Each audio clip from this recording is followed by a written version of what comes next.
என் ஜெபத்தை கேட்கிறார், எனக்கு அருள்கிறார். கண்மலையில் என்னை வைத்து பாதுகாக்கிறார். என் ஜெபத்தை கேட்கிறார், எனக்கு அருள்கிறார். கண்மலையில் என்னை வைத்து பாதுகாக்கிறார். அலைகள் என் மேல் புரண்டாலும் அஞ்சிட மாட்டேன். அலைகள் என் மேல் புரண்டாலும் அஞ்சிட மாட்டேன். மலைகள் என் மேல் விழுந்தாலும் பயப்பட மாட்டேன்.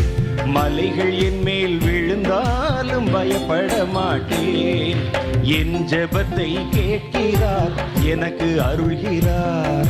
கண்மலையில் என்னை வைத்து பாதுகாக்கிறார்.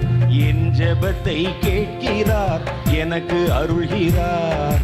கண்மலையில் என்னை வைத்து பாதுகாக்கிறார்.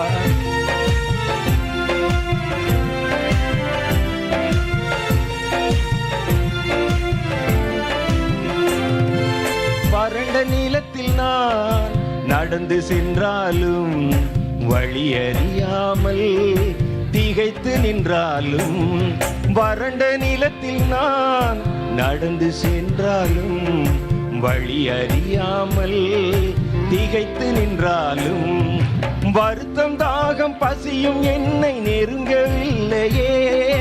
வருத்தம் தாகம் பசியும் என்னை நெருங்கவில்லையே. வழி நடத்தும் தேவன் கரம் குறுகவில்லையே. வழி நடத்தும் தேவன் கரம் குறுகவில்லையே.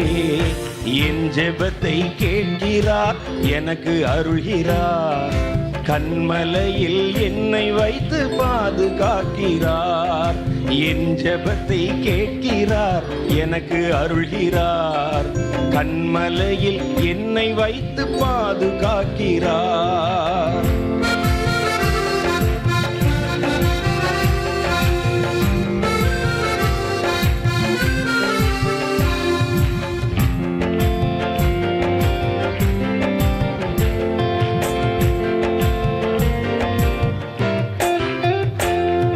வியாதி வறுமையால் சோர்ந்து விட்டாலும், வாசல் கதவுகள் எல்லாம் அடைத்து கொண்டாலும், வியாதி வறுமையால் சோர்ந்து விட்டாலும், வாசல் கதவுகள் எல்லாம் அடைத்து கொண்டாலும், ஒன்றும் என்னை கலங்க வைக்க முடியவில்லையே. ஒன்றும் என்னை கலங்க வைக்க முடியவில்லையே. கர்த்தர் கிருபை என்னை விட்டு விலகவில்லையே. கர்த்தர் கிருபை என்னை விட்டு விலகவில்லையே. என் ஜெபத்தை கேட்கிறார், எனக்கு அருள்கிறார். கண்மலையில் என்னை வைத்து பாதுகாக்கிறார். என் ஜெபத்தை கேட்கிறார், எனக்கு அருள்கிறார். கண்மலையில் என்னை வைத்து பாதுகாக்கிறார்.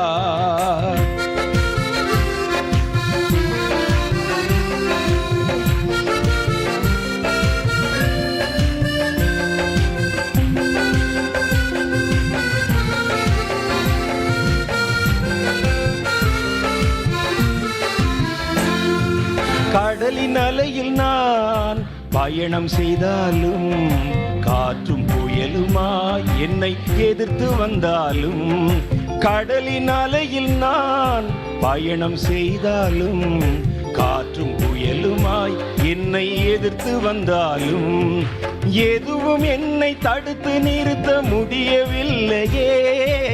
எதுவும் என்னை தடுத்து நிறுத்த முடியவில்லையே. கர்த்தர் முன்னே செல்வதாலே கவலை இல்லையே.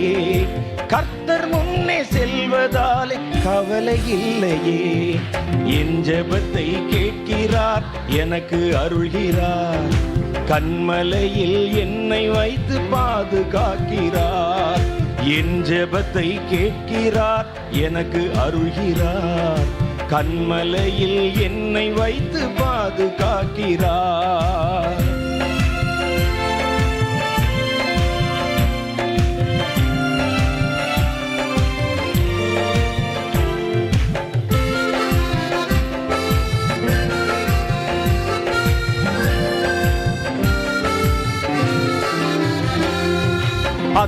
மரங்களில் இலையுதிர்ந்தாலும் திராட்சை கொடிகளில் கனியழிந்தாலும், அத்தி மரங்களில் இலையுதிர்ந்தாலும் திராட்சை கொடிகளில் கனியழிந்தாலும், சுற்றி பஞ்சம் நேர்ந்த போதும் கலக்கம் இல்லையே, சுற்றி பஞ்சம் நேர்ந்த போதும் கலக்கம் இல்லையே, கர்த்தர் கரங்கள் என்னை தாங்கும் வருத்தம் இல்லையே, கர்த்தர் கரங்கள் என்னை தாங்கும் வருத்தம் இல்லையே.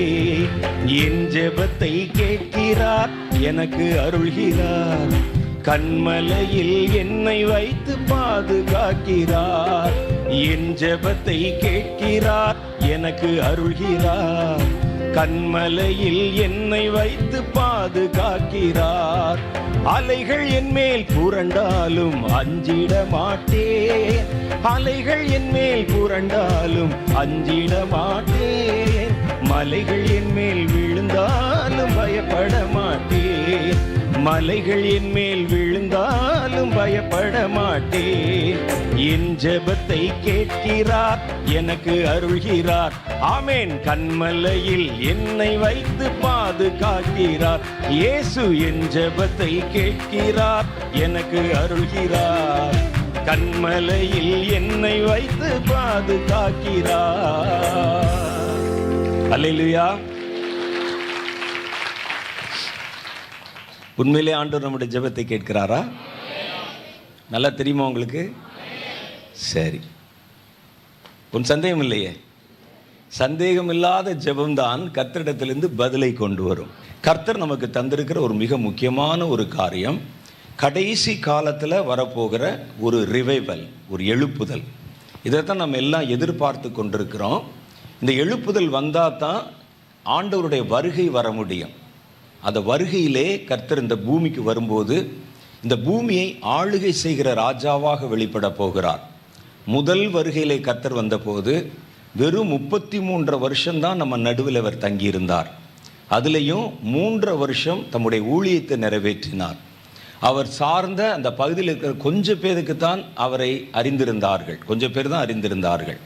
வெளி உலகத்துக்கு ரொம்ப தெரியாது. எழுப்புதல் வந்த பிறகுதான் இயேசுவை பற்றி வெளி உலகம் அறிந்து கொண்டது. கலிலேயாவிலும் அதை சுற்றி இருக்கிற பகுதிகளிலும் வெறும் ஒரு 3 வருஷம் தன்னுடைய ஊழியத்தை அவர் நிறைவேற்றினார். ஆனால் ஒட்டுமொத்த உலகத்தில் இருக்கிற ஊழியக்காரர்கள் செய்ய வேண்டிய வேலையெல்லாம் அவர் அந்த 3 வருஷத்திலே செய்து முடித்து விட்டார் என்பதுதான் ஆச்சரியம். அவர் அந்த காரியத்தை நிறைவேற்றினார்.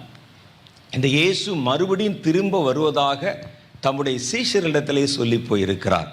அவர் கடைசியில் கர்த்தர் அவர் வானத்திற்கு ஏறி போவதற்கு முன்னால் தம்முடைய சீடர்களை அழைத்து அந்த மலையிலே பேசி கொண்டிருக்கிறார். அவங்க என்னென்ன செய்யணும்னு பேசி கொண்டிருந்த போதே ஒரு மேகம் அவரை எடுத்துக்கொண்டு கண்களுக்கு மறைவாக எடுத்துக்கொண்டு வானத்துக்கு அவர் எழுந்தருளி போகிறதை பார்த்தாங்க. அந்த காட்சி அவர்களுக்கு ரொம்ப ஆச்சரியம். ஏன்னா மேலே இருந்து தான் யாரும் கீழே விழுகிறத பார்த்துருக்கலாம், கீழே இருந்து மேலே போகிறது பார்க்கறது ரொம்ப ஆச்சரியம். அந்த காலத்தில் விமானங்கள் கிடையாது, ஹெலிகாப்டர் கிடையாது, பேராஷூட்ஸ் கிடையாது. அதனால் அப்படிப்பட்ட காலத்தில் வானத்தில் மனிதர்கள் போகிறதை பார்ப்பது ஒரு அரிதான காட்சி. அதை அவங்க பார்த்தாங்க. பார்த்தபோது அவர்கள் ஆச்சரியம், வாயை திறந்து ஆண் பார்த்துட்டு இருக்கிறாங்க. பக்கத்தில் 2 வெள்ளை உடை தரித்த மனிதர்கள். அது வரைக்கும் அவங்க அங்கே இருந்ததாக வேதத்தில் சொல்லப்படலை. அது யார் என்று நமக்கு தெரியல. 2 வெள்ளை உடை தரித்தவர்கள் அவர்களை மெல்ல தட்டி சொன்னாங்க, இந்த இயேசுவானவர் உங்கள் கண்கள் காண எப்படி வானத்துக்கு எழுந்தருளி போனாரோ அப்படியே மறுபடியும் வருவார் என்றார்கள். அப்படியே அவர் திரும்பவும் வருவார் என்றார்கள். இந்த நம்பிக்கை தான் இன்றைக்கு வரைக்கும் நம்மை கர்த்தருக்குள் வழிநடத்தி வருகிறது. ஏறி போன இயேசு மறுபடியும் இறங்கி வருவார், போன மாதிரியே திரும்பி வருவார். இயேசு போன போது அவருக்கு ஒரு சரீரம் இருந்தது, ஆவியில் ஏறி போகல. அவருக்கு ஒரு உடம்பு இருந்தது, சரீரம் இருந்தது. அந்த சரீரம் உயிர்த்தெழுந்த சரீரத்தின் வடிவத்தை பெற்றிருந்தது. உயிர்த்தெழுந்த சரீரத்தின் வடிவம் என்பது வித்தியாசமானது. நீங்கள் தொட்டு பார்த்தீங்கன்னா எலும்பு இருக்கும், சதை இருக்கும், as it is நம்ம சரீரம் மாதிரியே இருக்கும்.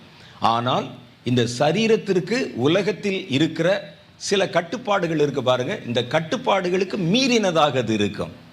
அப்போ இயேசுனுடைய சரீரம் வித்தியாசமானது. அந்த வடிவத்தில் தான் நம்முடைய சரீரத்தையும் கர்த்தர் இனி மாற்றப் போகிறார். அதை பற்றி நம்ம அப்புறம் பேசலாம்.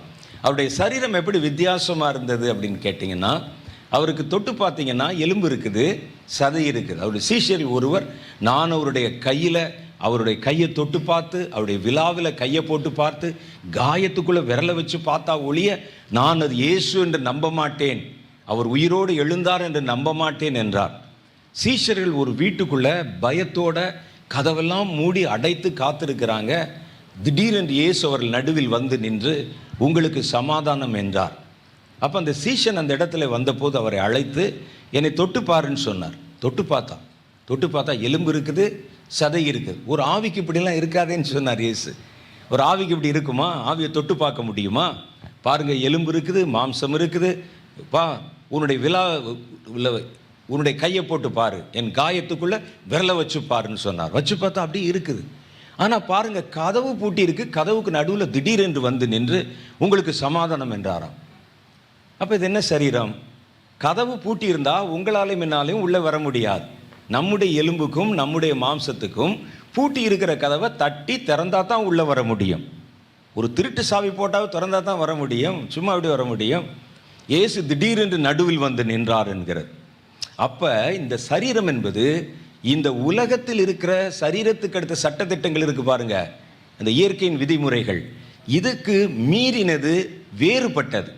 ஆகவே தான் இந்த சரீரத்தை வானத்துக்குரிய மேனி என்று சொல்லுகிறார்கள். இதில் என்ன ஆகாதுன்னு கேட்டிங்கன்னா, வயசாகாது. ரொம்ப ஆச்சரியம், வயசாகாது. நம்ம சின்ன வயது இருக்கிற மாதிரியே இருப்போம். நம்ம தோலில் சுருக்கம் வராது, அப்படியே இருப்போம். எத்தனை காலமோ, கால யுக யுகமாக இருப்போம். அதுதான் நித்திய காலம் என்று சொல்லுகிறோம். முடிவில்லாமல் நம்ம இருப்போம் அதில். அப்போ ஆண்டவர் அதே போல தான் இன்றைக்கு அவருடைய சரீரம் மேலேறி போகிறதை பார்க்கிறோம். உயிர்த்த சரீரம் மேலேறி போகும், கீழே இறங்கி வரும். இன்னொன்று பாருங்களேன், ரொம்ப ஆச்சரியமான ஒரு காரியம். எம்மாவூர் என்ற இடத்துக்கு அவருடைய சீஷர்கள் நடந்து போயிட்டு இருக்கிறாங்க. இயேசு அவர்களோடு கூட பக்கத்தில் வருகிறார். இயேசு அவங்களோட பக்கத்தில் வந்து, இந்த ஊரில் என்னப்பா விசேஷம் அப்படின்னு கேட்குறார். இயேசுவோடு அவங்க 3.5 வருஷம் தங்கி இருக்கிறாங்க. இயேசுவோடு கூட படுத்து தூங்கி சாப்பிட்டு 1 மணி நேரம் தங்கி இருந்திருக்கிறாங்க. இயேசு பக்கத்தில் நடந்து வருகிறார். அது இயேசு என்று தெரியவில்லை அவர்களுக்கு. அவரிடத்தில் கேட்கிறார், என்ன விசேஷம், என்னமோ நீங்கள் பேசி கொண்டு போகிறீர்களேன்னு சொல்லி சீஷரிடத்தில் கேட்கிறார். இயேசு சில சமயத்தில் இந்த மாதிரி ரொம்ப விளையாடுவார். வந்து கேட்கிறார். இவர்கள் உடனே சொல்லுகிறார், ஐயா உமக்கு தெரியாதா, இயேசு என்ற ஒருவர் இருந்தார், அவர் தேவனுடைய குமாரன் என்று அறியப்பட்டார், அவர் எல்லாருக்கும் நல்லது செய்தார், சுகமீனர்களை சுகமாக்கினார், குருடர்கள் பார்வையடைந்தாங்க, செவிடர்களுடைய காது கேட்கப்பட்டது, முடவர்கள் நடந்தாங்க, பேசினாங்க, எல்லாம் செய்தாங்க, அற்புதம் நடந்தது, அவரை சிலுவையில் அறைந்து விட்டார்கள். அப்புறம் அப்படின்னு கேட்டார். யார்? இயேசு. இதில் ரொம்ப முக்கியமான காரியம் பார்த்தீங்கன்னா, இயேசுக்கே சுவிசேஷம் சொன்னது நம்ம ஆளுக்கு தான். இயேசுக்கே சுவிசேஷம், அவரும் கேட்டுக்கொண்டே வருகிறார். நான் இந்த இடத்த படித்த போது நினைச்சேன், இயேசு ஏன் கேட்டார் என்றால், இவங்க வெளியே போய் மற்றவங்களுக்கு சுவிசேஷம் சொல்லும்போது சரியா சொல்றாங்களான்னு டெஸ்ட் பண்றதுக்காக கேட்டிருக்கிறார். இல்லாமல் இல்லை, இதே மாதிரி சொல்றாங்களா? ஏன்னா சில ஆளுக்கு பேசும்போது கொஞ்சம் இந்த பிட்டெல்லாம் இடைச்சொற்கள் சொருகி இதெல்லாம் பேசி எந்த சேர்த்துருவாங்க. இவர்கள் கரெக்டாக சுவிசேஷம் சொல்றாங்களான்னு கேட்கறதுக்காக இயேசு அமைதியாக கேட்டுக்கொண்டே வந்தார். பாருங்க, அவரை அடையாளம் கண்டுபிடிக்க முடியல. வயசான பெரியவர் மாதிரி, ஒரு ரபி மாதிரி அவர் வந்தார். அப்போ எம்மாவூர் என்ற இடத்துல அவங்க தங்க வேண்டிய இடம் வந்த போது அப்பால் போகிறவர் போல காமிச்சாராம். அப்பால் போகிற மாதிரி காமிச்சாராம். உடனே அவர் சொன்னார், போதகரே, ராத்திரி வயசான காலத்தில் எங்கே போகிறீங்க, எங்களோட இன்னைக்கு ராத்திரி தங்கி இருங்கள் என்று சொன்னார். சரிப்பா அப்படியா அப்படின்னு சொல்லி இயேசு வந்து அங்கே தங்கி இருந்தார். அங்கே இருந்தபோது சாப்பிட்ற நேரம் வந்தது. அவர் அப்பத்தை எடுத்து பிட்டு அவர்களுக்கு கொடுத்த போது அவருடைய கண்கள் திறக்கப்பட்டது. எப்பவும் வேத வசனமாகிய அப்பத்தை கர்த்தர் பிட்டு நமக்கு கொடுத்தா கண்டிப்பாக உங்கள் கண்கள் திறக்கப்படும். அவர் அதை பிட்டு கொடுத்தா, அது வரைக்கும் தெரியல, பேசினாங்க, நடந்தாங்க, வந்தாங்க. அவர் அதை பிட்டு கொடுத்தார். அதை பிட்ட போது அவங்க கண் திறக்கப்பட்டு இது இயேசு அல்லவா என்று கண்டுபிடித்தார்கள். அவ பாருங்க, அந்த சரீரம் தன்னுடைய ரூபத்தை கூட மாற்ற முடிந்திருக்கிறது. இயேசு தன்னுடைய சாயலை கூட மாற்ற முடிந்திருக்கிற அந்த நேரத்தில், அப்போ அந்த ஒரு உயிர்த்தெழுந்த சரீரத்தோடு இயேசு எழுந்தருளி போனார். உங்கள் கண்கள் காண இந்த இயேசுவானவர் எப்படி எழுந்தருளி போனாரோ அப்படியே திரும்ப வருவாராம். எப்படி? உயிர்த்தெழுந்த சரீரத்தோட, மாம்சத்தோட, அந்த உயிர்த்தெழுந்த சரீரத்தின் சாயலோட இயேசு இந்த பூமியில இறங்கி வருவார். ஆனா இந்த முறை அவசரமா 3 வருஷத்துல அவர் மறுபடியும் பரமேறி போகிறது இல்லை. நிரந்தரமாய் நம்மோடு தங்க போகிறார். 1000 வருடம் இந்த பூமியில அரசாளுமை செய்ய போகிறார். 1000 வருடம் ராஜாவாக இருக்க போகிறார். கிழக்கிலிருந்து மேற்கு வரைக்கும், தெற்கிலிருந்து வடக்கு வரைக்கும் இயேசுதான் ராஜாவாக இருப்பார். இப்ப பாத்தீங்கன்னா ஒவ்வொரு நாட்டுக்கும் ஒவ்வொரு ஜனாதிபதி, ஒவ்வொரு அதிபர், ஒரு பிரதமர் இருக்கிறாங்களே, அப்படிலாம் இல்லை. ஒரே ராஜா, ஒரே ராஜ்யம், ஒரே ஆளுமை, அவர் இயேசு. அந்த ராஜ்யம் எப்படி பரலோகத்தில் இருக்கிறதோ அதே போல பூலோகத்தில் அவருடைய சித்தம் பரமண்டலங்களில் செய்யப்படுகிறது போல பூமியிலும் செய்யப்படுகிற காலம் வருகிறது. அதைத்தான் கர்த்தர் நமக்கு ஜெபத்திலே கற்றுக் கொடுத்திருக்கிறார். ஒரு காலம் வரும், பரமண்டலங்களில் என்னுடைய சித்தம் செய்யப்படுவதைப் போல இந்த பூமியிலே என்னுடைய சித்தம் செய்யப்படும் காலம் வரும். அது என்னுடைய ஆட்சியின் காலம், என் அதிகாரத்தின் காலம். அதுக்காக நீங்க இப்ப இருந்தே உங்களுடைய ஜெபத்துல ஜெபிங்கள் என்றுதான் கர்த்தர் அதை நமக்கு கற்றுக் கொடுத்திருக்கிறார். பூமி முழுவதும் கர்த்தரை அறிகிற அறிவினால் நிறைந்திருக்கும். எங்கேயும் தேவனை துதிப்பாங்க. மரணத்தின் சாயல் இருக்காது, சாத்தானுடைய தந்திரம் இருக்காது.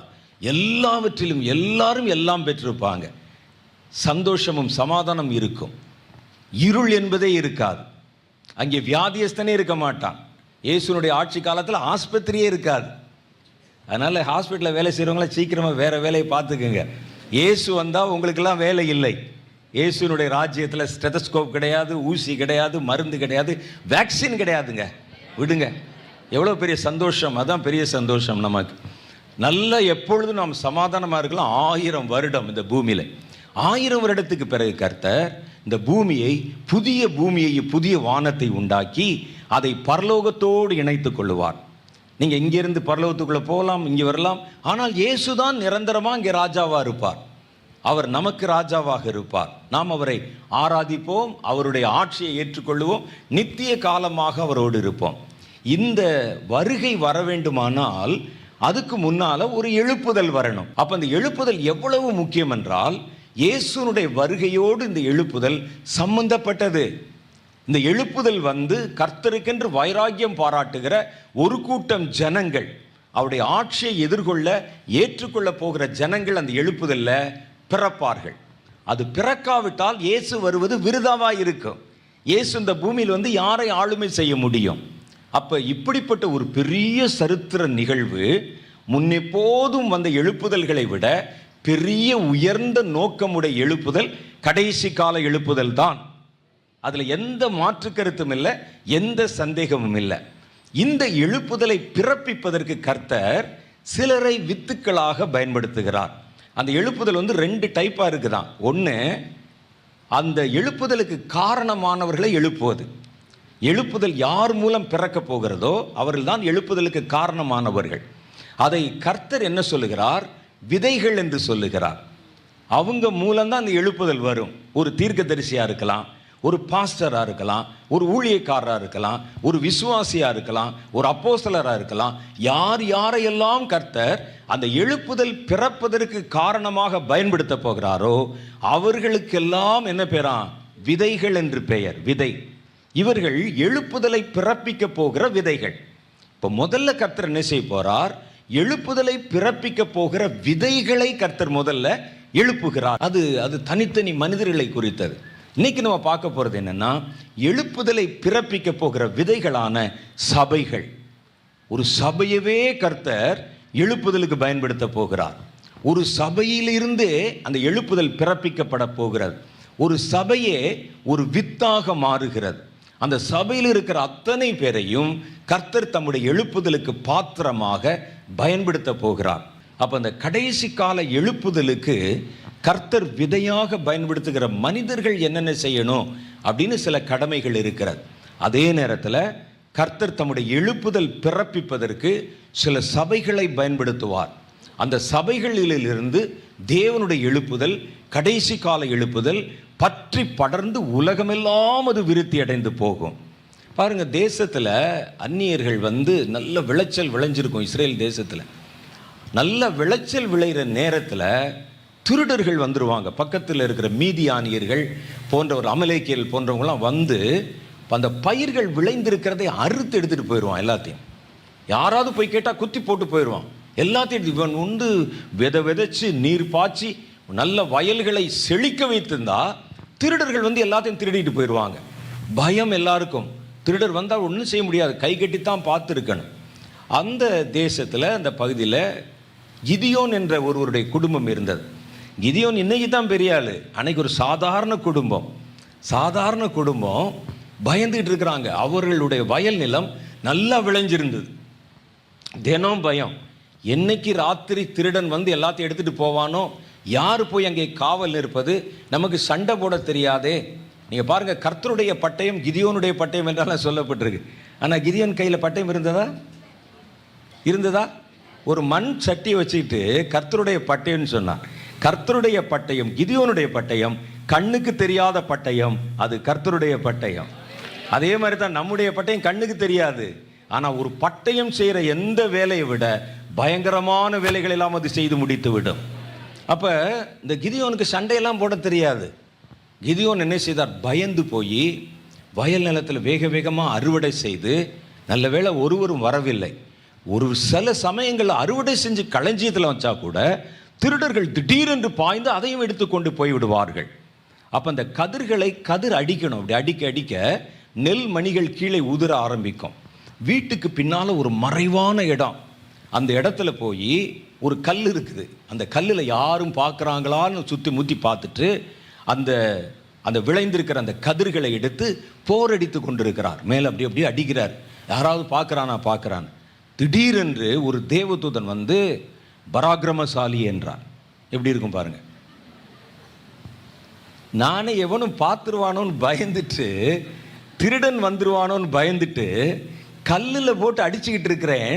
இந்த ஆள் திடீர்னு வந்து நின்னோன்னு இவரே உலுக்கி விழுகிறார். யாரப்பா நீ அப்படின்னு. பராக்கிரமசாலியே, கர்த்தர் உன்னோடு இருக்கிறார். பராக்கிரமசாலியா? நான் பராக்கிரமசாலியா இருந்தால் ஏன் நான் வீட்டுக்கு பின்னால யாரும் பார்த்துடக்கூடாதுன்னு பயந்து கொண்டிருந்தேன் என்று அவர் நினைத்தார். கர்த்தர் எப்பவுமே இப்ப நீங்க எப்படி இருக்கீங்களோ அந்த பேர் சொல்லி உங்களை கூப்பிடுகிறதில்லை. நாளைக்கு நீங்கள் என்னவாவீர்களோ அதை சொல்லி கூப்பிடுகிறார். நாளைக்கு கிதியோன் பராக்கிரமசாலி, நாளைக்கு கிதியோன் ஜெயிக்க போகிறவன். அப்ப எழுப்புதலை பயன்படுத்தக்கூடிய சபைகள் நீங்க கடைசி காலத்தில் பார்த்தீங்கன்னா 2 விதமான சபைகள் இருக்கும். ஒன்று கர்த்தருக்கென்று கனி கொடுக்கிற சபை, கர்த்தர் உபயோகப்படுத்துகிற சபை. இந்த சபை எவ்வளவு நாள் இருக்கும் கேட்டா, கர்த்தருடைய ரகசிய வருகை வரைக்கும் தான் இருக்கும், அப்புறம் போயிடும், மறைஞ்சிரும். இன்னொரு சபை இருக்கிறது, அந்த சபையை சாத்தான் எடுத்து பயன்படுத்துகிற சபை. அதுவும் கடைசி காலத்தில் இருக்கும், அதுவும் சர்ச்சு மாதிரியே இருக்கும். அதுலேயும் ஜனங்கள் வருவாங்க, அதுலயும் இயேசுன்னு இடையிடையில பேர் சொல்லிக்கிடுவாங்க. ஆனால் இயேசுக்கும் அதற்கும் சம்பந்தமே இருக்காது. அவர்கள் அந்தி கிறிஸ்துவின் காரியங்களை, கள்ள கிறிஸ்துவின் காரியங்களை, ஜனங்களை வஞ்சிப்பதற்கான காரியங்களை அவங்க செய்வாங்க. இவர்கள் உபத்திரவ காலம் முடிஞ்சு இயேசு வந்து தண்டிக்கிற வரைக்கும் இந்த பூமியில் இருப்பாங்க. நம்ம இடையிலே காணாமல் போயிடுவோம். எப்போ?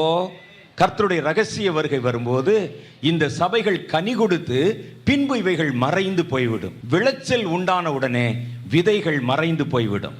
விதை அப்புறம் நீங்க பார்க்க முடியாது. நாம் கர்த்தரோடு கூட கனி கொடுக்கும்படி, நாம் கர்த்தரோடு கூட நிலைத்திருக்கும்படி எடுத்துக் கொள்ளப்படுவோம். அப்ப இந்த சபைகள்ல 2 சபை இருக்கு. ஒன்று சாத்தானால பயன்படுத்துகிற சபை, அவன் ஆராதிக்கப்படுவது எதுவோ, தேவன் எனப்படுவது எதுவோ, தேவன் எனப்படுவது எதுவோ, இவைகள் எல்லாவற்றுக்கு மேலாக தன்னை உயர்த்துகிறவனாக இருப்பான் என்று வேதத்தில் அந்தி கிறிஸ்துவை பற்றி சொல்லி இருக்கிறார். இவங்கெல்லாம் அந்தி கிறிஸ்துக்கு ஜால்ரா போடுவாங்க. அவனுடைய கள்ள உபதேசங்களை ஜனங்களுக்குள் நடுவிலே கொண்டு வந்து விதைப்பார்கள். இதுதான் உண்மை என்று நாம் அறியாத பல காரியங்களை சொல்லி ஜனங்களை ஏமாற்றி வஞ்சித்து ஒரு கூட்டம் பேர கர்த்தரை விட்டு பிரித்து விடுவார்கள்.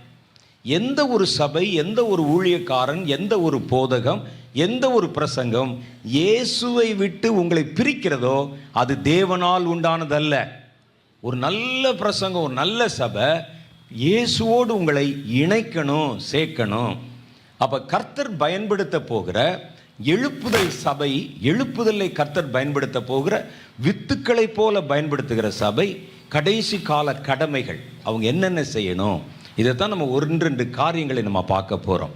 முதல்ல இந்த சபை எப்படி இருக்கணும்னா, நான் எல்லா சபையை பற்றி சொல்லவில்லை, கர்த்தர் எழுப்புதலுக்கு பயன்படுத்த போகிற, கர்த்தருடைய சித்தம் செய்கிற, எழுப்புதலுக்கு விதையாய் கர்த்தர் தேர்ந்தெடுத்திருக்கிற சபைகளுக்கு நான் சொல்லுகிறதாவது, முதல் காரியம் நீங்கள் என்ன செய்யணும்னா, நீங்கள் தேவனுக்கு எடுத்த காரியத்தில் எழுப்புதல் வருவதற்கு முன்னாலேயே ஜெபத்திலே நிறைந்திருக்க வேண்டும். ஏனென்றால் ஜெபம் இல்லாமல் எழுப்புதல் பிறப்பதில்லை. எழுப்புதல் வர்றதுக்கு முன்னால அவர்கள் காத்திருந்து ஜெபத்திலே காத்திருந்தாங்க. அப்ப ஜெபத்திலே தான் எழுப்புதல் உருவாகிறது. இயேசு பரத்துக்கு எடுத்துக்கொள்ள போவதற்கு முன்னால தம் சீஷர்களுக்கு சொன்னார், வாக்குத்தத்தம் பண்ணினது உங்கள் நடுவில் வருகிற வரைக்கும் நீங்கள் எருசலேமை விட்டு நீங்கி போகாமல் அந்த வாக்குத்தத்தம் நிறைவேற எருசலேமிலே காத்திருங்கள் என்றார். 10 நாள் ஆச்சு அவங்க எருசலேமில் ஜெபத்தில் காத்திருந்தாங்க. யாரும் கீழே கூட இறங்கி போகலை. கர்த்தர் சொல்லி இருக்கிறாரே போகக்கூடாதுன்னு. அதனால அவங்க என்ன செய்தாங்கன்னா, ஜெபத்திலே உறுதியாக தரித்திருந்தார்கள். ஜெபம் பண்ணிக்கொண்டே இருந்தார்கள். என்ன நடக்கும் என்று தெரியாது, எதற்கு கர்த்தர் சொன்னார் என்று தெரியாது, அடுத்து அந்த எப்போ நடக்கும் என்று கூட தெரியாது. நம்ம பார்க்குறோம் 10வது நாளில் நடந்தது, ஆனால் அது அவர்களுக்கு தெரியாது. அவங்க 10 நாளும் ஜெபத்தில் காத்து கொண்டே இருந்தாங்க, ஜெபித்து கொண்டே இருந்தாங்க, தேவனை துதித்து கொண்டே இருந்தாங்க. யாரும் சோர்ந்து போகலை, யாரும் அசந்து போகலை. வாக்குத்தத்தம் பண்ணது நிறைவேறும்படிக்கு அவர்கள் நடுவில் இறங்கி வந்தது. அப்போ நாம் என்ன செய்யணும், கர்த்தர் நமக்கு ஒரு எழுப்புதல் வாக்குத்தத்தத்தை கொடுத்திருக்கிறார் என்றால் அந்த வாக்குத்தத்தம் நிறைவேறுகிற வரைக்கும் நம்முடைய சபையில், தேவன் விதையாக பயன்படுத்த போகிற சபையில் ஜெபம் என்பது நிறுத்தப்படவே கூடாது. ஜெபித்து கொண்டே இருக்கணும். ஜெபத்தினால நீங்கள் உங்கள் அலங்கங்களை நிரப்பணும். ஜெபம் இங்கே எழும்பிக் கொண்டே இருக்கணும். ஏனென்றால் ஜெபம் தான் எழுப்புதலை உருவாக்குகிறது. அபிஷேகம் எழுப்புதலை அது பிறப்பிக்கிறது. எது உருவாக்குது? ஜெபம் உருவாக்குது, அபிஷேகம் அதை பிறப்பிக்கிறது. அப்போ இவர்கள் ஜெபத்திலே காத்திருந்தார்கள். அப்போ முதல் காரியம், நம்முடைய கடமை, வித்துக்களாக அழைக்கப்பட்ட சபையினுடைய முதல் கடமை ஜெபிக்க வேண்டும். ஆனால் அந்த ஜெபம் ஏனோ தானோ என்று செய்யப்படுகிற ஜெபமாக இருக்கக்கூடாது. அதான் முக்கியம். ஜெபம் என்றால் ஏனோ தானோன்னு செய்யக்கூடாது. சில சமயத்தில் நம்ம என்ன செய்யறோம்னா, வழக்கத்தின்படியே ஜெபிக்க ஆரம்பித்து விடுவோம். அப்படியே மெக்கானிக்கலாக சில ஆளுக்கு இருக்கிறாங்க. சில சபையில் இன்ஸ்டன்ட் ப்ரேயர்ஸ் இருக்கும். ஜெபம் என்ன, ஒரு சுவிட்சை போட்டிங்கன்னா ஆரம்பிச்சிருவாங்க. கர்த்தாவே இந்த மாலை வேலைக்காக உம்மை ஸ்தோத்திரிக்கிறோம், ஆண்டவரே கட கட கட கட கட கடன்னு ஜெபிப்பாங்க. அது ஒரு மிஷினுக்கு நீங்கள் கற்றுக் கொடுத்தால் கூட ஜெபிக்கும். ஒரு டேப்பில் பதிவு பண்ணால் வரும். உங்கள் ஜெபம் என்பது உங்கள் உள்ளத்தின் ஆழத்திலிருந்து, உடைக்கப்பட்ட இருதயத்திலிருந்து புறப்படுகிற ஜெபமாக இருக்கணும். எந்திரத்தனமான ஜெபங்கள் நமக்கு வேண்டாம். அப்போ அந்த ஜெபம் எப்படி இருக்கணும்னா, ஆரோக்கியமான ஜெபத்தினால் நீங்கள் உங்கள் எல்லைகளை நிரப்பணும். ஒரு கூட்டம் எப்பவும் இங்கே ஜெபிச்சு கொண்டே இருக்கணும். கூடி வரும்போதெல்லாம் ஜெபியுங்கள். அந்த ஜெபம் கனி கொடுக்கிற ஜெபமாக இருக்கணும், பயன் தருகிற ஜெபமாக இருக்கணும், பரலோகத்துக்கு எடுத்து செல்லப்படுகிற ஜெபமாக இருக்கணும். வேதத்தில் நாம் எப்படிப்பட்ட ஜெபத்தை எல்லாம் செய்ய வேண்டும் என்று சொல்லுகிறதுன்னு பார்த்தீங்கன்னா, நீங்கள் ஜெபித்தால் அந்த இடம் அசைய வேண்டும், நீங்கள் அசையக்கூடாது. இன்னைக்கு நிறைய இடத்துல பார்த்தீங்கன்னா ஜெபம் பண்ணுறது தான் அசைவான். வேதத்தில் எழுதியிருக்கு, அப்போஸ்தலர் புஸ்தகம் 4வது அதிகாரம் 31வது வசனத்தில், அவர்கள் ஜெபம் பண்ணின போது அவர்கள் கூடியிருந்த இடம் அசைந்தது. நீங்கள் எங்கே கூடி ஜெபம் பண்ணுறீங்களோ அந்த இடம் அசையணும். இடம் அசையணும்னா அந்த இடம் அப்படியே லிட்டரலாக அசைகிறது அல்ல, அந்த இடத்தில் இருக்கிற ஜனங்களுக்குள்ளே ஒரு அசைவு உண்டாக வேண்டும். ஒரு வீதியில் நின்று ஜெபம் பண்ணா அந்த வீதியில் இருக்கிற ஜனங்களுக்குள்ளே ஒரு அசைவை அந்த ஜெபம் உண்டாக்க வேண்டும், ஒரு விளைவை அந்த ஜெபம் உண்டாக்க வேண்டும். அது இல்லாத ஜெபத்தினால என்ன பிரயோஜனம் இருக்கு? யோசித்து பாருங்களேன். அவங்க ஜெபித்தார்கள், அவர்கள் ஜெபம் பண்ணின போது அவர்கள் கூடியிருந்த இடம் அசைந்தது.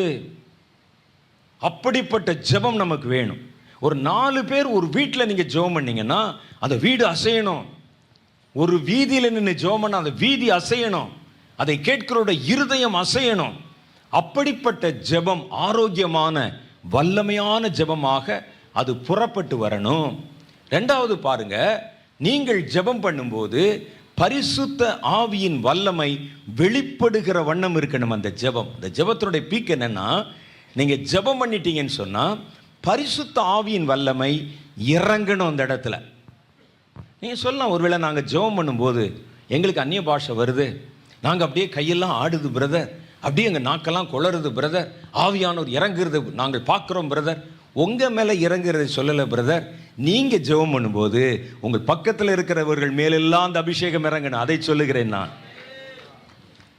நீங்கள் ஜெபம் பண்ணால் அந்த இடத்தில் இருக்கிற ஜனங்கள் மேலே அந்த அபிஷேகம் இறங்கணும், அந்த வல்லமை இறங்கணும்.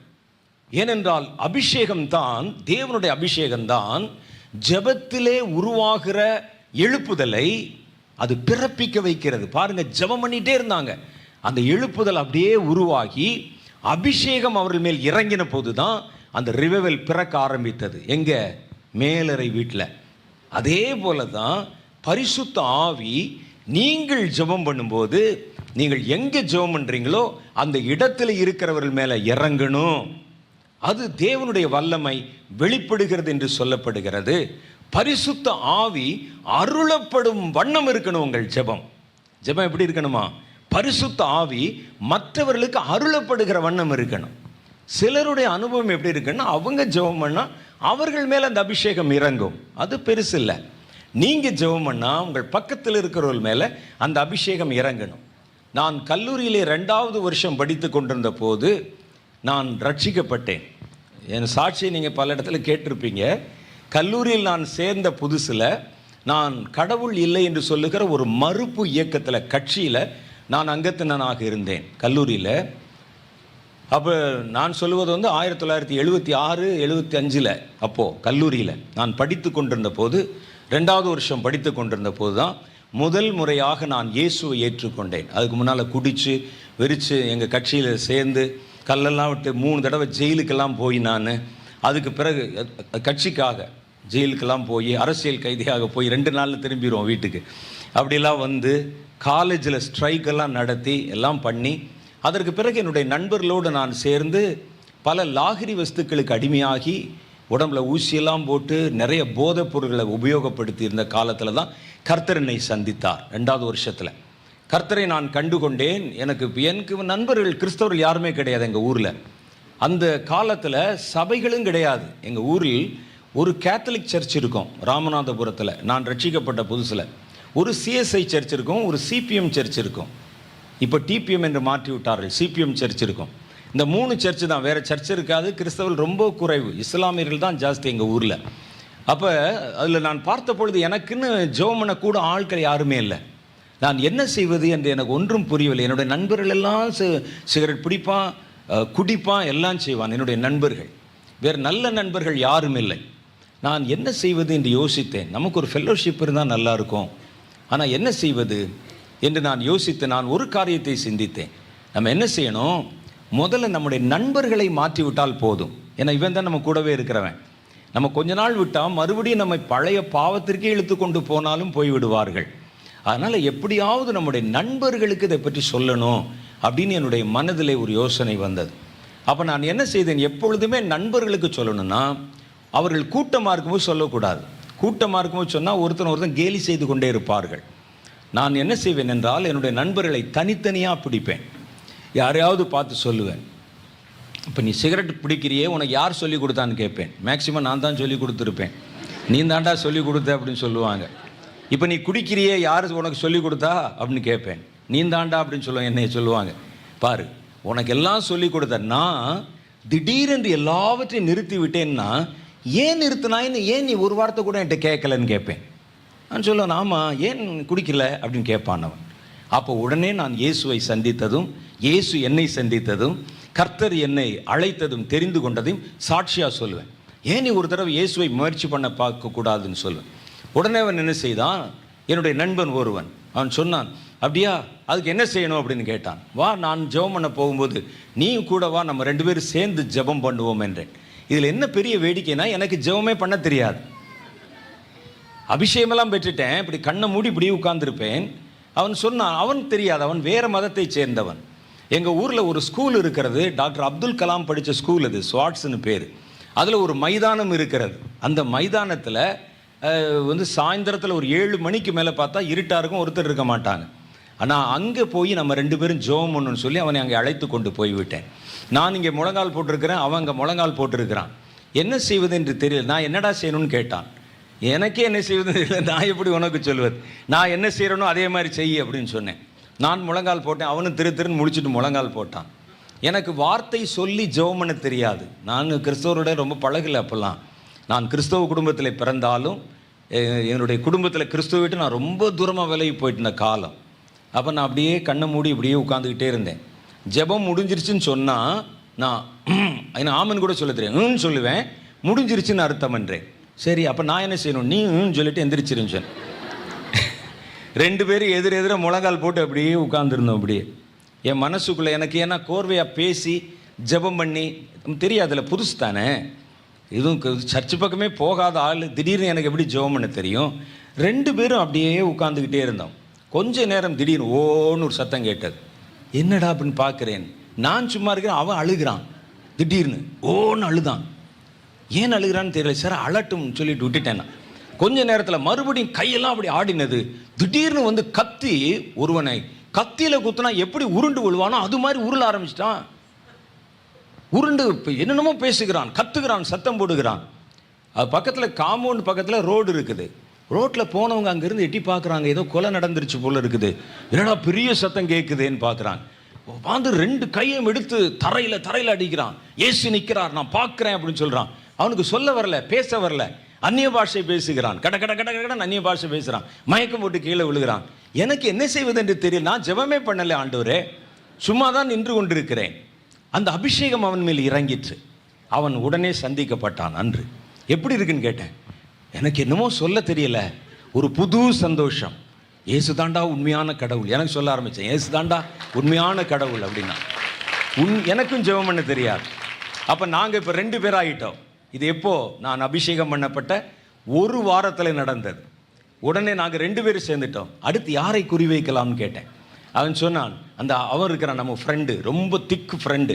அவன் போகும்போதெல்லாம் நமக்கு சாராயம் வாங்கி கொடுக்குறவன், சிகரெட் வாங்கி கொடுக்குறவன், நம்ம கூட தோஸ்து. அவனை விடலாமா என்று சொல்லி அவனை எப்படி பிடிக்கிறது, தனியாக தான் பிடிக்கணும். நான் சொன்னேன், உன்னை தனியாக தானே பிடிச்சேன், அது மாதிரி அவனை தனியாக பிடிக்கணும். நாங்கள் 2 பேரும் அவனை அழைத்து கொண்டு போய் அப்படியே தோளில் கை போட்டு அப்படியே டீ கடை போகிற மாதிரி போய், நாங்கள்லாம் ஒரு நாளில் குடித்தோமே, இப்போல்லாம் குடிக்கிறது இல்லையே, ஏன்னு கேட்டியா அப்படின்னு கேட்டேன். அவன் ஆமாம் ஏன் அப்படின்னு கேட்டான். நீங்கள்லாம் குடிக்க வராமல் ரொம்ப போர் அடிக்குதுரா, ஏன் அப்படின்னு கேட்டான். உடனே சரி வாப்பா, இன்னைக்கு நான் அதுக்கு உண்டான காரணத்தை சொல்லுகிறேன்னு என் சாட்சியை சொன்னேன். அப்படியா, இயேசுவெல்லாம் பார்க்க முடியுமா, கடவுளை பார்க்க முடியுமா, நீ எப்படிடா போய் இயேசுவை பார்த்தேன்னு சொல்கிற அப்படின்லாம் கேட்டேன். மன பிம்பமாக இருக்கும், அதாக இருக்கு, என்னென்னமோ பேசினான். அதெல்லாம் எனக்கு தெரியாதப்பா, வான்னு அழைத்து போனோம். 3 பேர் முழங்கால் போட்டோம். என்ன செய்வது என்று தெரியாது. அப்போ என்ன செய்யணும்னு கேட்டான். நாங்கள் என்ன செய்கிறோமோ அதே செய்யணும்னு சொன்னால் என்னுடைய நண்பன். 2 பேரும் நாங்கள் முழங்கால் போட்டோம், அவனும் முழங்கால் போட்டான். தலையை குனி அப்படின்னு தலையை குனிஞ்சிக்கிட்டே இருந்தோம். கொஞ்ச நேரம் கழித்து அவன் சொன்னான், நான் சொல்லுவேன். அப்போ நான் என்ன சொல்லணும், நீ சொல்லணும், ஜெபம் முடிந்ததுன்னு அர்த்தம். உண்மையிலே நடந்தது, நான் எதையுமே கூட்டி குறை சொல்லலை. இதுதான் என்னுடைய ஃபஸ்ட்டு ஊழியம் பாஸ்டர். இதுதான் என்னுடைய ஃபஸ்ட்டு ஊழியம் 1979 வருஷத்தில். அப்போ முதல்ல பார்த்துட்டு நாங்கள் அப்படி முழங்கால் போட்டிருந்தோம். அப்படின்னு சொன்ன உடனே ஜெபம் முடிந்ததுன்னு அர்த்தம். சரிடான்னு சொல்லி அவனும் இப்படி கண்ணம். உண்மையிலே பாருங்கள், அவன் ஆள ஆரம்பிச்சிட்டான். திடீர்னு என்னமோ செய்யுதுன்னு சொன்னான். அது அப்படி தான் செய்யும், பேசாமல் இருந்து. என் மனசெல்லாம் பெசையுதுடான்னு சொன்னான். பெசையிட்டுண்டா விட்டான். கொஞ்சம் நேரம் கழித்து அழுதான். திடீரென்று அவனும் உருள ஆரம்பித்து விட்டான். இப்போ நாங்கள் 2 பேரும் எழுந்து நின்று அவனை எப்படி பிடிப்பது என்று யோசித்து கொண்டிருக்கிறோம். நீங்கள் நம்ப மாட்டீர்கள், 15 நாட்களுக்குள்ள 22 பேர் கொண்ட குழுவாகி விட்டோம். இதில் பெரிய ஜோக் என்னன்னா, எங்கள் யாருக்கும் ஜெபம் பண்ண தெரியாது. ஜெபம் எப்படி ஆரம்பிக்கணும் எப்படி முடிக்கணும்னு தெரியாது. 1 வாரத்துக்குள்ள 15 நாட்களுக்குள்ள 2 வாரத்துக்குள்ள 22 பேர் கொண்ட ஒரு டீம் ஆகி விட்டோம். 22 பேர் எல்லாம் ஒன்றா தான் போகிறது, காலேஜுக்கு ஒன்றா தான் வருவது. சின்ன சின்ன வேதாகமங்களை கையில் வச்சுருப்போம். அந்த கிதியோன்ஸில் கொடுத்த பைபிளை அதைத்தான் புரட்டி கொண்டிருப்போம், படிப்போம். எப்படி பேசுவது ஜெபிப்பது தெரியாது. அப்போ டிவி கிடையாது, யூடியூப் கிடையாது. இப்போல்லாம் பார்த்தீங்கன்னா யூடியூப் வச்சு என்னென்னமோ செய்கிறாங்களே. வெடிகுண்டு செஞ்சிடறான், தற்கொலை செய்து விடுகிறார்கள். கொலை செய்வது எப்படி வீடியோ இருக்குது, சப்பாத்தி செய்வது, பூரி செய்வது, எல்லாத்துக்கும் முடி வெட்டுவது, மெடிக்யூர் செய்வது, பெனிக்யூர் செய்வது, எல்லாவற்றுக்கும் இருக்கிறது. பிரசங்கம் பண்ணுவது எப்படி கூட ஒருத்தர் சொல்லி கொடுத்துட்டு இருக்கிறாரு. எல்லாம் இருக்குது. அந்த காலத்தில் எங்களுக்கு அதுக்கெல்லாம் வசதியே கிடையாது.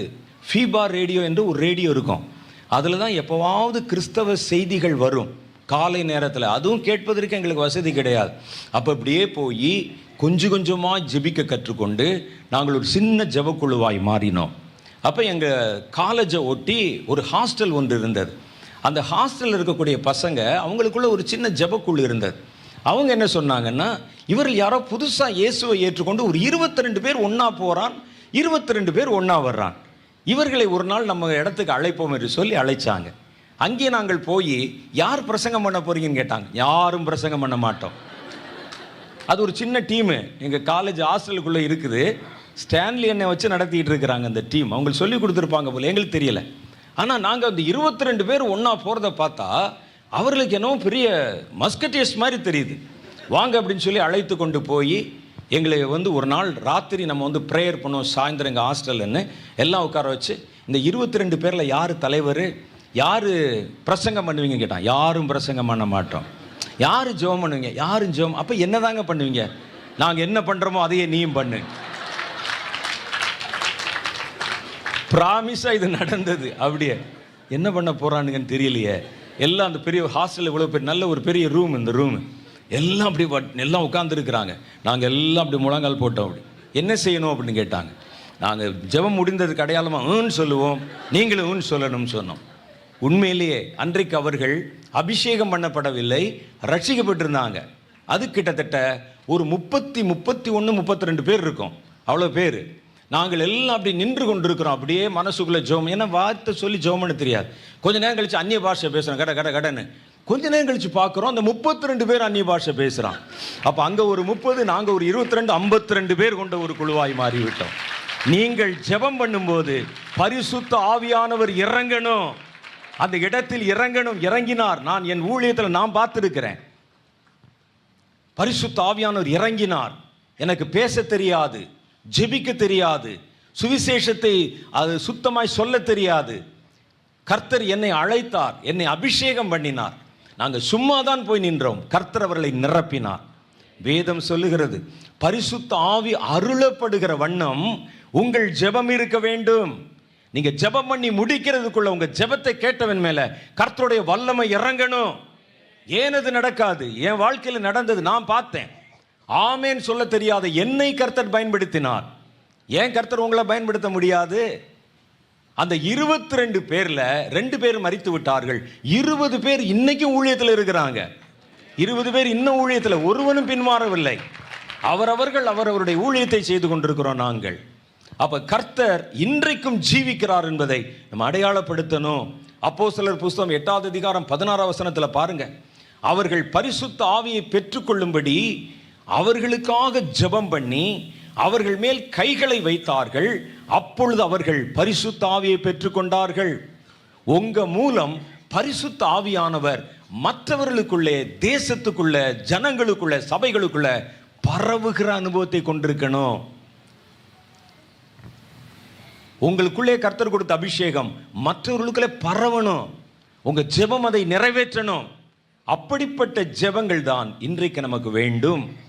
அடுத்து நம்முடைய ஜெபங்கள் எப்படி இருக்குன்னா, நம்ம செய்கிற ஜெபங்கள் உயிர்ப்பிக்கிற ஜெபங்களாக இருக்கணும். ஒரு மனிதனை உயிர்ப்பிக்கிறதா இருக்கணும். பாருங்க, நான் சொன்ன அதே உதாரணத்தில் இருக்கிறது. நான் அவர்களுக்கு ஒன்றும் சொல்லலை, என் அனுபவத்தை சொன்னேன். ஜெபிக்க கூட தெரியாத முழங்கால் படியிட வைத்தேன். அவருடைய பாவத்தை சொல்லலை, இன்னும் சுட்டி காட்டலை. நீ பாவி, மனம் திரும்புன்னு சொல்லிக்கொண்டே இருக்கல. முழங்கால் படியிட்டோம். கர்த்தர் பேசினார். தானாய் அவன் அழுதான், ஐயோ நான் பாவி என்றான். அதான் கர்த்தருடைய ஆவியானவர்.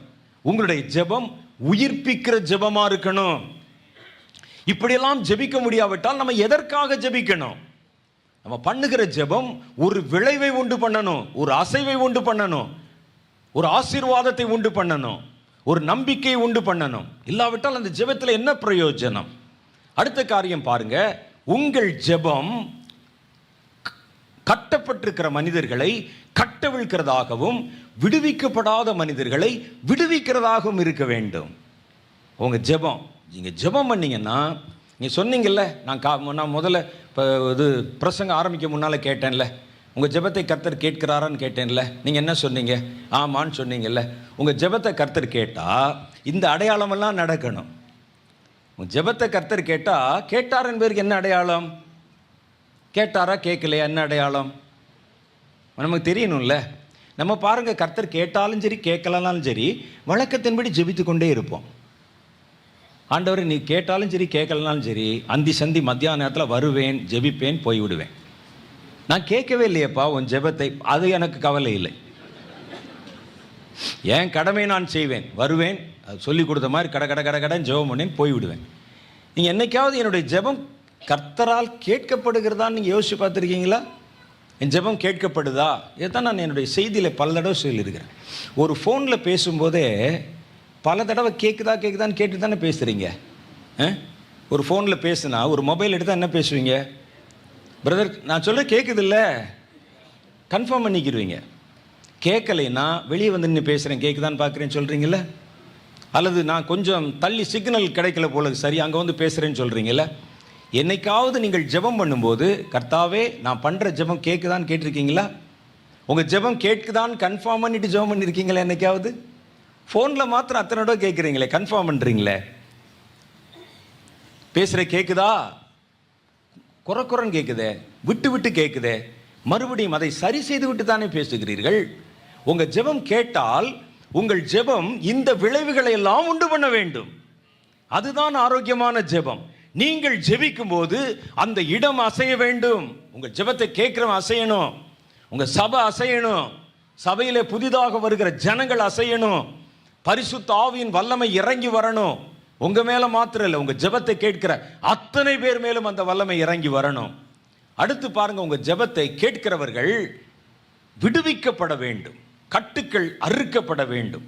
அப்போஸ்தலருடைய புஸ்தகத்தில் நம்ம ஒரு காரியத்தை நம்ம பார்க்கிறோம், கட்டப்பட்டவர்களை விடுவிக்க வேண்டும். அப்போஸ்தலருடைய புஸ்தகம் 16வது அதிகாரத்தில் ஒரு சம்பவம் நமக்கு சொல்லப்பட்டிருக்கிறது. சீலாவும் பவுலும் பாடி ஜெபம் பண்ணாங்க. 25வது வசனம் சொல்லுது, நடு ராத்திரியில பவுலும் சீலாவும் ஜெபம் பண்ணி தேவனை துதித்து பாடினார்கள். காவலில் வைக்கப்பட்டவர்கள் அதை கேட்டுக்கொண்டிருந்தார்கள்.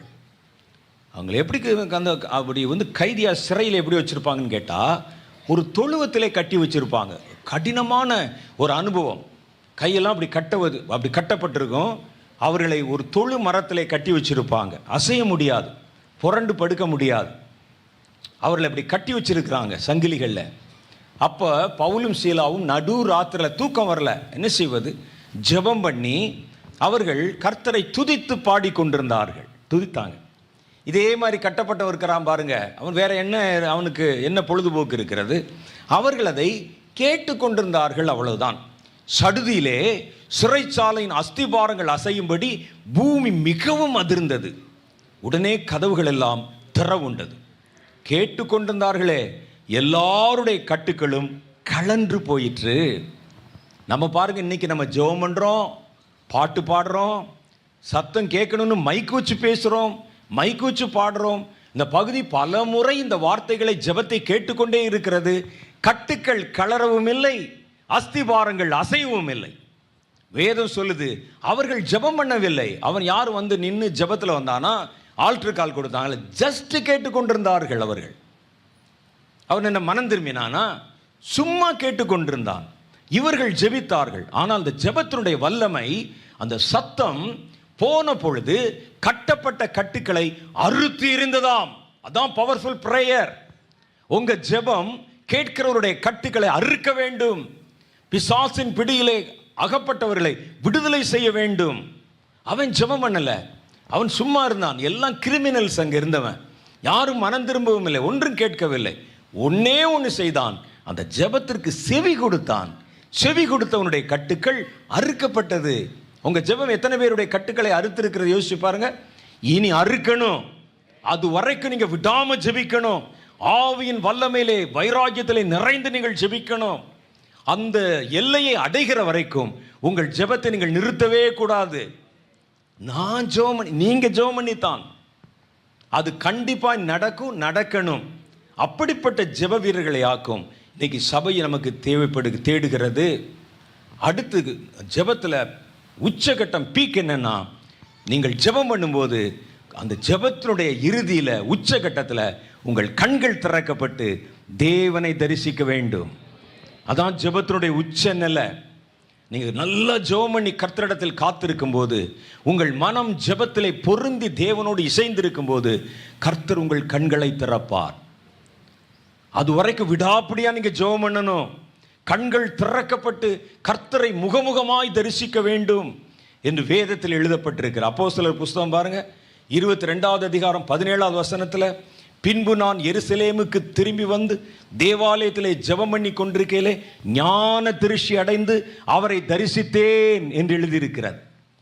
ஒவ்வொரு மனிதனும் நீங்கள் அபிஷேகம் பண்ணப்பட்டு தேவன் நம்மோடு கூட வாழ்கிற தேவனை நீங்கள் கண்டிப்பாய் அறிந்திருக்க வேண்டும். உங்கள் ஜெபத்தினுடைய உச்ச நிலை அதுதான். நம்ம என்ன செய்கிறோம்னா சும்மா தெளிச்சு விட்ட மாதிரி ஜெபம் பண்ணுகிறோம். அதுதான் ஜெபத்தில் ஆழமாக போகிறதில்ல. இன்னும் ஜெபத்தில் தேவனை நாடி நம்ம ஜெபம் பண்ணுகிறதில்லை. முழு மனதோடு ஜெபம் பண்ணுகிறதில்லை. மனசை எங்கேயோ வைத்து விட்டு நாம் ஜெபம் பண்ணி கொண்டிருக்கிறோம். ஜெபத்தினுடைய உச்சக்கட்ட நிலைமை என்ன தெரியுமா? நீங்கள் நல்லா மனம் பொருந்தி ஜெபித்து கொண்டிருக்கும் போது உங்கள் கண்கள் திறக்கப்பட்டு தேவனை அவரை தரிசித்தேன். பாருங்க அனுபவம். பின்பு நான் எருசலேமுக்கு திரும்பி வந்து, அப்போஸ்தலர் புஸ்தகம் 22:17, எருசலேமுக்கு திரும்பி வந்து தேவாலயத்திலே ஜெபம் பண்ணி கொண்டிருக்கையிலே ஞான திருஷ்டி அடைந்து அவரை தரிசித்தேன். அப்ப கர்த்தர் அவனிடத்தில் பேசுகிறார். அவர் என்னை நோக்கி, நீ என்னை குறித்து சொல்லும் சாட்சியை இவர்கள் ஏற்றுக்கொள்ள மாட்டார்கள். ஆகையால் நீ தாமதம் பண்ணாமல் சீக்கிரம் எருசலேமை விட்டு புறப்பட்டு போ. கர்த்தர் பேசணும், ஜெபத்தில் கேட்கணும். நான் ரட்சிக்கப்பட்ட புதுசில், ரட்சிக்கப்பட்டு 1 வருடம் ஆன பிறகு, இயேசுவை கண்டுகொண்டு நான் சொன்னேன் இந்த அனுபவமெல்லாம் வந்த பிறகு 1 வருஷம் ஆச்சு. எனக்குள்ளே ஏதோ ஒரு காரியம் கொஞ்சம் விட்டு போன மாதிரி, ஒரு குறைவுபட்ட மாதிரி, ஒரு முழு திருப்தி இல்லாத மாதிரி. நல்லா தான் இருக்குது, ஜெபம் பண்ணுறோம், அந்நிய பாஷை பேசுகிறோம், நண்பர்கள் இருக்கிறாங்க, குழுவாக கூடி ஜெபம் பண்ணுறோம், வசனத்தை தியானிக்கிறோம். ஆனால் ஒரு இடத்துல ஒரு சின்ன ஒரு வேக்வாம், ஒரு வெறுமை ஏதோ ஒன்று இருக்கிறதை போல இருந்தது. அப்போ நான் என்ன செய்தேன், நான் நிறைய புஸ்தகங்கள் படிப்பேன், நிறைய புஸ்தகம். ஒரு முறை நான் அப்படி படித்து கொண்டிருந்த போது சாது சுந்தர் சிங் என்பவர் எழுதின ஒரு புஸ்தகம், திருவடி உபதேசம் அப்படின்னு ஒரு புஸ்தகம், ஆத்மீக வாழ்க்கை தியானங்கள் என்ற ஒரு புத்தகம். இந்த 2 புஸ்தகம் என் கையில் கிடைத்தது. சாது சுந்தர் சிங் உங்களுக்கு தெரியும், 19வது நூற்றாண்டினுடைய துவக்கத்திலே இருந்தவர். 18ஆம் நூற்றாண்டின் கடைசி, 19ஆம் நூற்றாண்டின் துவக்கத்தில் இருந்தவர். திபெத்து மலைப்பகுதியில், இமயமலை பகுதிகளில் அங்கே இருக்கக்கூடிய திபெத்தியர்களை, நேபாளியர்களை சந்தித்து ஊழியம் செய்தவர். ஒரு சீக்கிய இனத்தைச் சேர்ந்தவர், கர்த்தருக்கு ஊழியம் செய்தவர். கர்த்தர் இல்லை என்று மறுத்து பேசின போது தற்கொலை செய்து கொள்ள முயற்சி செய்து ஒரு ரயில் தண்டவாளத்தில் போய் படுத்த போது கர்த்தருடைய கரம் நேரடியாய் தோன்றி அவரை காப்பாற்றினதாக அவருடைய சாட்சி சொல்லுகிறார். நான் அந்த புஸ்தகத்தை படிச்சுக்கிட்டு இருந்தேன். அதில் ஆத்மீக வாழ்க்கை தியானங்கள் என்று ஒரு புஸ்தகம் இருக்கிறது. இது இப்பவும் கூட கிடைக்கும், கடையில் வாங்கி படித்து பாருங்கள். அந்த புஸ்தகத்தில் அவர் தன்னுடைய ஆவிக்குரிய அனுபவங்கள் பற்றி எழுதுகிறார்.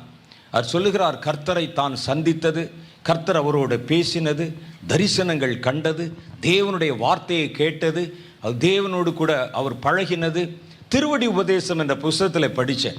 40 நாட்கள் போய் ஒரு மலையிலே உபவாசம் பண்ணி ஜெபித்து கொண்டிருக்கிறார். யார்? சாது சுந்தர் சிங் ஐயா அவர்கள் ஜெபம் பண்ணிட்டு இருக்கிறார்.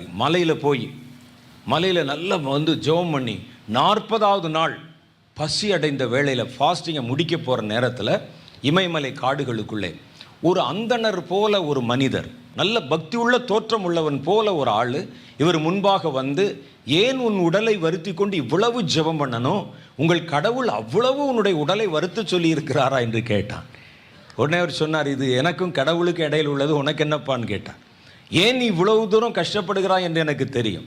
மனிதர்கள் உன்னை ஏற்றுக்கொள்ள வேண்டும், நிறைய மனிதர்களுடைய அபிமானத்தை நீ பெறணும், புகழ் பெறணும் தானே. அதுக்கு சுலபமான ஒரு வழி இருக்கிறது. என்னை பணிந்து கொள், நான் உனக்கு மனிதர்களை, ஜனங்களை தருகிறேன், பெரிய பெரிய மாட மாளிகைகளை தருகிறேன், பணத்தை தருகிறேன் பேசினான்.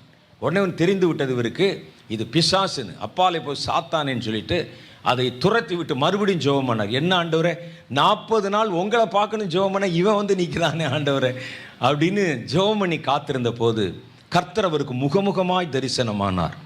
முகமுகமாய் தரிசனமாவது என்பது கண்ணை மூடி தரிசனத்தில் பார்க்கறது இல்லை, ஒரு ஆள் மாதிரியே வந்து கர்த்தர் நிற்பது. தொட்டு பார்க்கலாம், நீங்கள் அவரை, அவர் வஸ்திரத்தை தொட்டு பார்க்கலாம். அது மாதிரி அவருக்கு முன்னால் வந்து நின்றார். ஒரு கல் பாறையிலே அவர் வந்து அமர்ந்து கொண்டார். அவருடைய காலடியிலே இவர் உட்கார்ந்து தன்னுடைய நெற்றி அவருடைய காலில் பட கொஞ்ச நேரம் அழுது கண்ணீரால் அவருடைய காலை கழுவி அப்படியே உட்கார்ந்திருந்தார். கர்த்தருடைய தலையை தடவி கொடுத்தார்.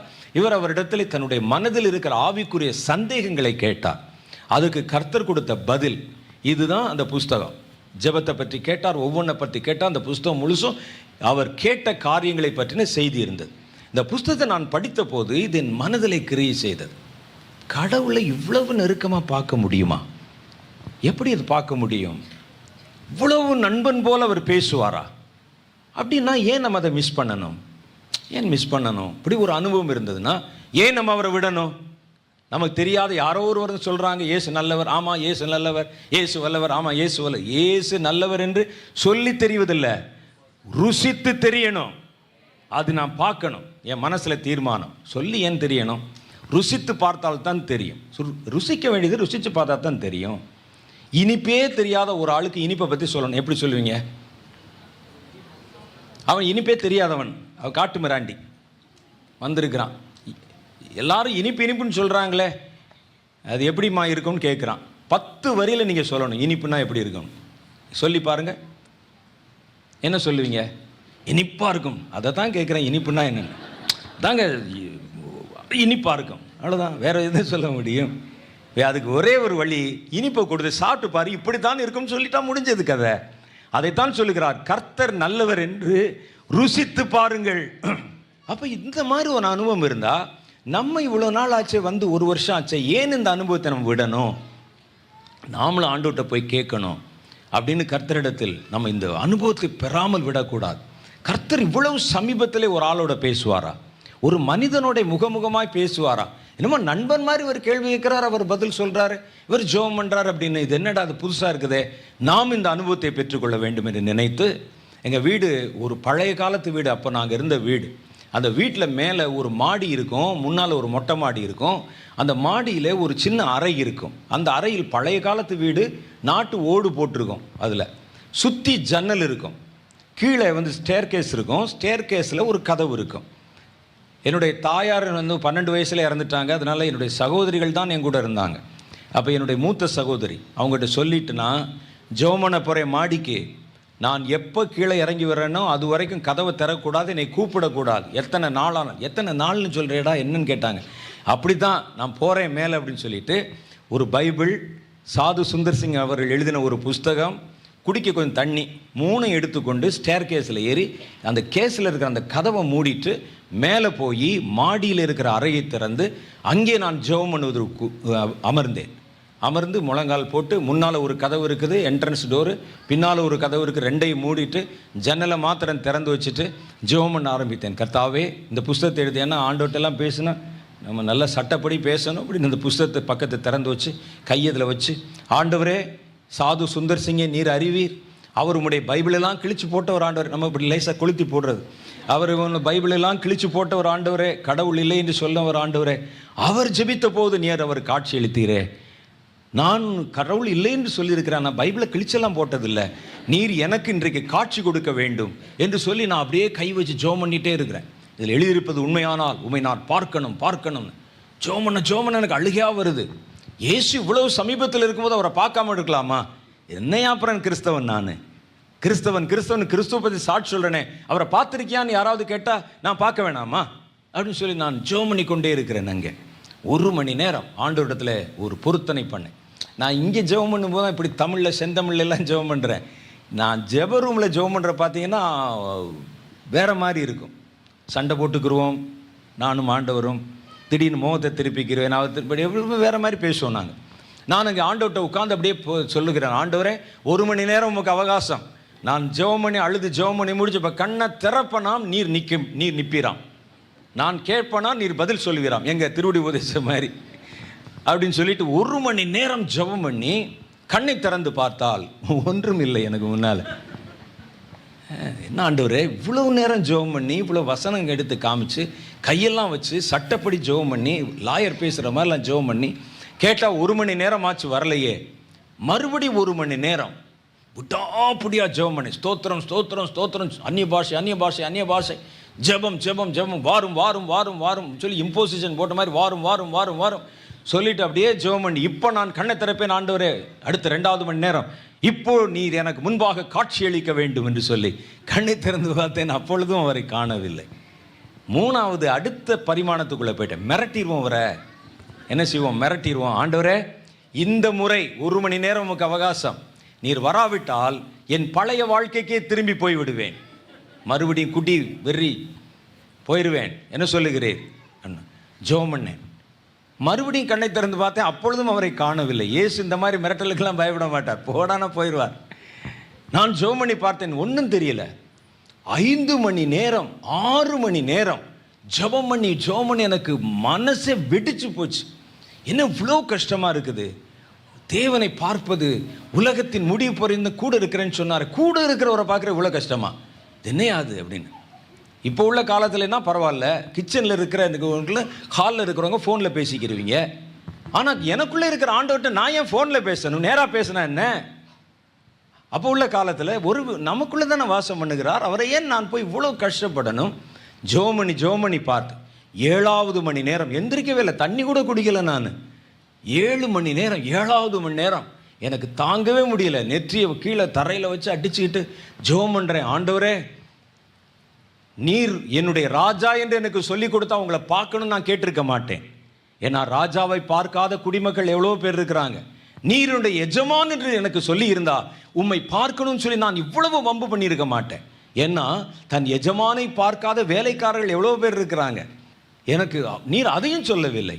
நீர் எனக்கு என் தகப்பன் என்று சொல்லி கொடுத்தேன். ஒரு தகப்பனுடைய முகத்தை ஒரு பிள்ளை பார்க்காம இருக்கலாமா? ஆண்டவரே, எனக்கு நான் பார்க்கணும் உங்களை. நீர் வேற என்ன சொல்லியிருந்தாலும் நான் இதை கிளைம் பண்ணி கேட்க மாட்டேன். நான் பார்க்கணும் சொல்லி அழுது கொண்டிருந்தேன். அழுது ஜெபம், சத்தமோடு ஜெபம் பண்ணுகிறேன். திடீரென்று அந்த மாடியில் இருக்கிற அந்த ஜன்னல் கதவுகள் பட்ட பட்ட பட்ட பட்டன்னு காற்றுல அடிக்குது. காற்றுல அடித்த உடனே எனக்கு அது தொந்தரவாக இருந்தது. என்ன காற்று அடிக்குதே, நம்ம ஜெபத்துக்கு தடையாக இருக்குதுன்னு சொல்லி கண்ணை திறந்து பார்த்தேன். காற்றுல கதவுகள், ஜன்னல் கதவுகள் அடித்து கொண்டிருக்கிறது. உடனே எழுந்ததை மூடிட்டு அப்படி நம்ம உட்காந்து ஜெபம் பண்ணலான்னு அந்த கதவுகளை போய் நான் மூடினேன். முன்னால் இருக்கிற அந்த மெயின் கதவு இருக்கு பாருங்க, அது ஒரு மரக்கதவு. அந்த கதவு அப்படி தள்ளுது, காற்றுல தள்ளுது. இதான் முதல் அனுபவம். காற்று அப்படியே தள்ளுது. என்னடா அந்த காற்று தள்ளுனா நமக்கு ஜெபம் பண்ணுறதுல கஷ்டமாக இருக்குமேன்னு அந்த பக்கத்தில் இருக்க சேர் எடுத்து அந்த கதவை ஒட்டி வைத்து விடலாம் என்று சொல்லி இந்த கதவை பார்க்குறேன். அந்த கதவை 2ஆக பிளந்ததை போல பிளந்து கொண்டு இவ்வளோ பெரிய வடிவத்தில் ஒரு அக்கினி பந்து நேருக்கு நேராக திறந்திருக்கிற கண்களில், தரிசனத்தில் இல்லை, கனவுல இல்லை, நேருக்கு நேராக ஒரு பந்து மாதிரி ஒரு அக்கினி அந்த கதவை பிளந்து கொண்டு உள்ளே வந்ததை நேருக்கு நேராக கண்டு அதிர்ச்சி அடைந்தேன். என்ன செய்வதுன்னு தெரியல. அவரை பார்க்கணும்னு கேட்டது உண்மை, ஆனால் அவர் இப்படி வந்துடுவார்னு எனக்கு தெரியாது. பயந்துட்டேன் நான். என்ன செய்வது, எப்படி ரியாக்ட் பண்ணுவது எனக்கு தெரியவில்லை. கையெல்லாம் நடுங்குகிறது வேலைன்னு. அது அப்படியே என் அறைக்குள்ளே உள்ளே வந்து அப்படியே பார்த்துக்கிட்டே இருக்கேன். நகர்ந்து எனக்கு முன்பாக வந்தது, நின்றது. எனக்கு அதுக்கு மேலே தாங்க முடியல. நெருங்கி வந்தது. இது என்ன செய்வது, கும்பிடணுமா, விழுந்து கும்பிடணுமா, ஒன்றும் புரியவில்லை எனக்கு. கையெல்லாம் ஆடிக்கொண்டிருக்க, பல்லெல்லாம் கட கட கடன்னு தந்தி அடிக்கிற மாதிரி இருக்குது. அது என் முகத்துக்கு பக்கத்தில் வந்தபோது நான் அப்படியே கீழே விழுந்தேன். இன்றும் எனக்கு ஞாபகம் இருக்கிறது. நடந்து 40 வருஷத்துக்கு மேலே ஆகுது. என்னை யாரோ பிடிச்சி அப்படி கீழே படுக்க வச்சு அப்படி இலை சருகு மாதிரி அப்படியே ஸ்லோ மோஷனில் போய் அப்படியே கீழே விழுகிறேன். நான் அப்படியே கீழே விழுந்தேன். என்ன நடந்தது என்று எனக்கு தெரியாது. எவ்வளோ நேரம் கிடந்தேன் என்று எனக்கு தெரியாது. அப்படியே கிடந்தேன். அப்படியே கொஞ்சம் நேரம் கழித்து என்னுடைய உணர்வு எனக்குள் திரும்ப வந்தது. அந்த உணர்வு திரும்ப வந்த போது நான் தரையிலே விழுந்திருப்பது எனக்கு ஞாபகத்துக்கு வந்தது. எழுந்திருக்க வேண்டும் என்று என் மனம் எனக்கு கட்டளையிடுகிறது. எந்திரி அப்படின்னு. எந்திரிக்கிறதுக்கு முயற்சி பண்ணுறேன், எந்திரிக்க முடியல. எனக்கு கையை ஊன முடியலை. எழுந்திருக்கன்னு தோணுது. சில நேரத்தில் பாருங்கள், நல்ல தூக்கத்தில் எந்திரிக்கிற மாதிரி தெரியும், ஆனால் எந்திரிச்சிருக்க மாட்டோம். அது மாதிரி ரொம்ப பிரயத்தனப்படுகிறேன், முடியவில்லை. என் கைகளெல்லாம் ஊன்றி மறுபடியும் எந்திரின்னு சொல்லுது. ரொம்ப கஷ்டப்பட்டு என் முழங்கையை கீழே ஊனி அப்படியே எந்திரிச்சு, காலெல்லாம் மரத்து போன மாதிரி இருக்குது. கஷ்டப்பட்டு எழுந்து விட்டேன். எழுந்து அப்படியே என்னமோ என்னை கழுவி போட்ட மாதிரி, ஃப்ரீயான மாதிரி, ஒரு பஞ்சு போல இலகுவானது போல என்னுடைய சரீரம் அப்படியே மாறி இருக்க கண்டேன். ஆண்டவர்கிட்ட ஜெபம் பண்ணும்போது நான் கேட்டிருந்தேன் ஆண்டவர்கிட்ட ஒரு வார்த்தை, ஆண்டவரே, நான் ஜெபம் பண்ண வந்து விட்டேன், உம்மை பார்க்கணும்னு வந்துட்டேன். ஒன்று, நான் இந்த அறையை விட்டு இறங்கி போனால் உம்மை தரிசித்தவனாய்த்தான் போக வேண்டும். இல்லாவிட்டால் என்னை கொன்று போட்டு விடும், என்னுடைய பிரேதத்தை எடுத்துகிட்டு போகட்டும் கீழே அப்படின்னு. நான் எந்திரிச்சு பார்த்தபோது அப்படியே ஃப்ரீயாக இருந்தது. பின்னால் திரும்பி பார்த்தேன், எனக்கு பெரிய அதிர்ச்சி காத்திருந்தது. விழுந்த என் சரீரம் அப்படி விழுந்த மாதிரி ஆண் வாயை திறந்து படுத்திருக்கு. அப்படியே நான் நினைச்சேன், கர்த்தர் முதல் ஜெபத்தை கேட்டாரா கேட்கல, ரெண்டாவது ஜெபத்தை கேட்டு போட்டு தள்ளிட்டாருன்னு நினைச்சேன். நான் போச்சுடா. ஃப்ராங்கா சொல்லுகிறேன், அப்ப என் மனதில் அடுத்து தோன்றினது எப்படி உள்ளே போகுதுன்னு யோசிச்சேன். அதான் நான் நினைச்சேன். ஃபர்ஸ்ட் உண்மையிலே ஃப்ராங்கா சொல்லுகிறேன், என்னமோ நடந்து விட்டது, ஏதோ டெக்னிக்கல் ப்ராப்ளம். இப்போ என்ன, நம்ம வந்து தனித்தனியாக நானே நிற்கிறேன், நானே படுத்திருக்கிறேன், இது எப்படி இதுக்குள்ளே போகிறது அப்படின்னு இப்படி திரும்பி பார்த்து கொண்டே இருக்கிறேன். எனக்கு ஒன்றும் புரியவில்லை. இப்படி போச்சுன்னா என்ன நடக்கும், இது என்னமோ தோணுகிறது. எவ்வளோ நாள் இப்படி வச்சுருப்பாங்க, கீழே வேற சொல்லிட்டு வந்துட்டோமே, நான் வர்ற வரைக்கும் நீ கதவை தட்டாதன்னு சொல்லிட்டேன், அப்படிலாம் தோணுது எனக்கு. அப்புறம் தான் ஞாபகம் வந்தது, ஆண்டவர் நின்னாரேன்னு. இப்படி திரும்பி பார்க்கிறேன், அந்த அக்கினி, அந்த வெளிச்சம், அந்த ஒளி ஒரு சூரிய பந்து மாதிரி இருக்குது. அது இன்னும் அங்குதான் நின்று கொண்டிருக்கிறது. என்னால் முதல்லையாவது பார்க்க முடிஞ்சு, இப்போ பார்க்க முடியல. அதை அவ்வளவு பிரகாசமாக இருக்கிறது. நல்லா கவனிங்க, என் கையை வைத்து என் கண்களை மூடுகிறேன், கண்ணை மூடினாலும் தெரியுது, திறந்தாலும் தெரியுது.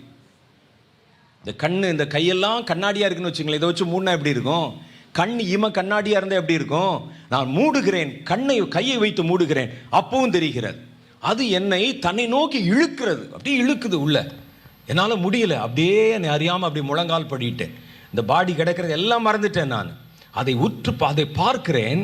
நீங்கள் நம்ப மாட்டீங்க, அந்த நெருப்பு பந்துக்கு நடுவில் மின்னல் எப்படி இருக்கும், அந்த மாதிரி பிரகாசத்தில் ஒருவர் ஆட்டு இடையனை போல தன் கையிலே ஒரு ஆட்டு இடையர்கள் வைத்திருக்கிற கோலை வைத்து ஒரு மனிதர் நிற்கிறதை பார்த்தேன். உள்ள ஒரு ஆள் நிற்கிறார், அப்படியே வெளிச்சமா பிரகாசமா, எனக்கு பார்க்கவே முடியல, அந்த அளவுக்கு இருக்கிறார். அவருடைய முடியெல்லாம் வெள்ளையா இருக்குது, தாடியெல்லாம் வெள்ளையா இருக்குது. அந்த மின்னல்லே படம் வரைஞ்சா அப்படி இருக்கும், அது மாதிரி ஒருவர் நிற்கிறார். ஒரு சத்தம் கேட்குது என்னை நோக்கி, உலகத்தின் முடிவு பரியந்தம் சதா சர்வ நாட்களிலும் நான் உன்னோடு கூட இருக்கிறேன் என்பதை நீ அறியவில்லையா என்று கேட்டார். எனக்கு என்ன சொல்றேன்னு புரியல. ஓன்னு அப்படியே அழனும் போல இருக்குது, என் ஆவி அப்படியே வந்து அப்படி துடிக்குது. அதற்கு பிறகு கிட்டத்தட்ட 45 நிமிடம் கர்த்தர் என்னோடு பேச ஆரம்பித்தார். அவருடைய வார்த்தை என் வாய் என்னுடைய காதில் கேட்டது. நான் என்ன செய்யணும், எதற்கு உன்னை தேர்ந்தெடுத்திருக்கிறேன், உன்னுடைய ஊழியம் என்ன, நீ என்னென்ன மாதிரி காரியங்களை செய்வதற்கு அழைக்கப்பட்ட கர்த்தர் ஒரு பெரிய ஒரு காரியத்தை எங்கிட்ட பேசினான். அவை எல்லாவற்றையும் என் மனதிலே நான் பொருத்தி கொண்டேன். இதில் என்ன தெரியுமா, ஒன்று, முதல் முறை கர்த்தரை பார்ப்பது தான் இவ்வளவு கஷ்டம். அதன் பின்பு கர்த்தரை பார்ப்பது என்பது நமக்கு சுலபமாயிரும். முதல் தடவை அது உடையிற வரைக்கும் தான் உங்களுக்கு அந்த பிரச்சனை. அந்நிய பாஷையில் பாருங்களேன், முதல் தடவை அந்நிய பாஷையை பேசும்போது தான் நம்ம கஷ்டம். அப்புறம் இங்கே கண்ணை மூடி ஜெபம் பண்ண ஆரம்பித்து பரிசுத்த ஆவியானவர் தொட்ட உடனே எப்படி அந்த அந்நிய பாஷையை நீங்கள் தடையில்லாமல் பேசுகிறீரோ, ஒரு முறை இந்த அனுபவங்களை பெறுவது தான் கஷ்டம். முயற்சி பண்ணி நீங்கள் அந்த உச்சத்தை தொட்டு விட்டால் அப்புறம் அது உங்களுக்கு கஷ்டம் இல்லை.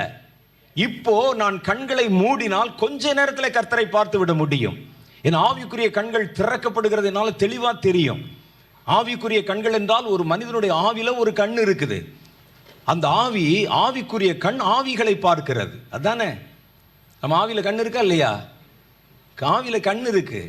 ஐஸ்வர்யவான் மரித்தான், தன் கண்களை ஏறெடுத்து லாசரு ஆபிரகாமுடைய மடியில் இருக்கிற கண்டு. அவனுக்கு என்ன சரீரமா இருந்தது? ஆவில ஒரு கண் இருக்கு. உங்களுக்கு ஆவில ஒரு கண் இருக்கு. அந்த ஆவியில் இருக்கிற கண் தான் இந்த கண் வழியாய் வெளியே இருக்கிற பிம்பங்களை பார்க்கிறது. ஆவி இல்லாவிட்டால் உங்க கண்ணு பார்க்குமா? உங்க ஸ்பிரிட் இல்லாவிட்டால் உங்க கண்ணு பார்க்குமா? சொல்லுங்க, பார்க்குமா? ஆன்னு அப்படி திறந்து இருக்கு. உங்க ஸ்பிரிட் இல்லாட்டா உங்க நாக்கு பேசுமா? பேசாது. நாக்கு இருக்கும், பேசாது. நாக்குல நரம்பு இருக்கும், எல்லாம் இருக்கும், பேசாது. உங்க ஆவி இல்லாவிட்டால் உங்கள் காது கேட்காது.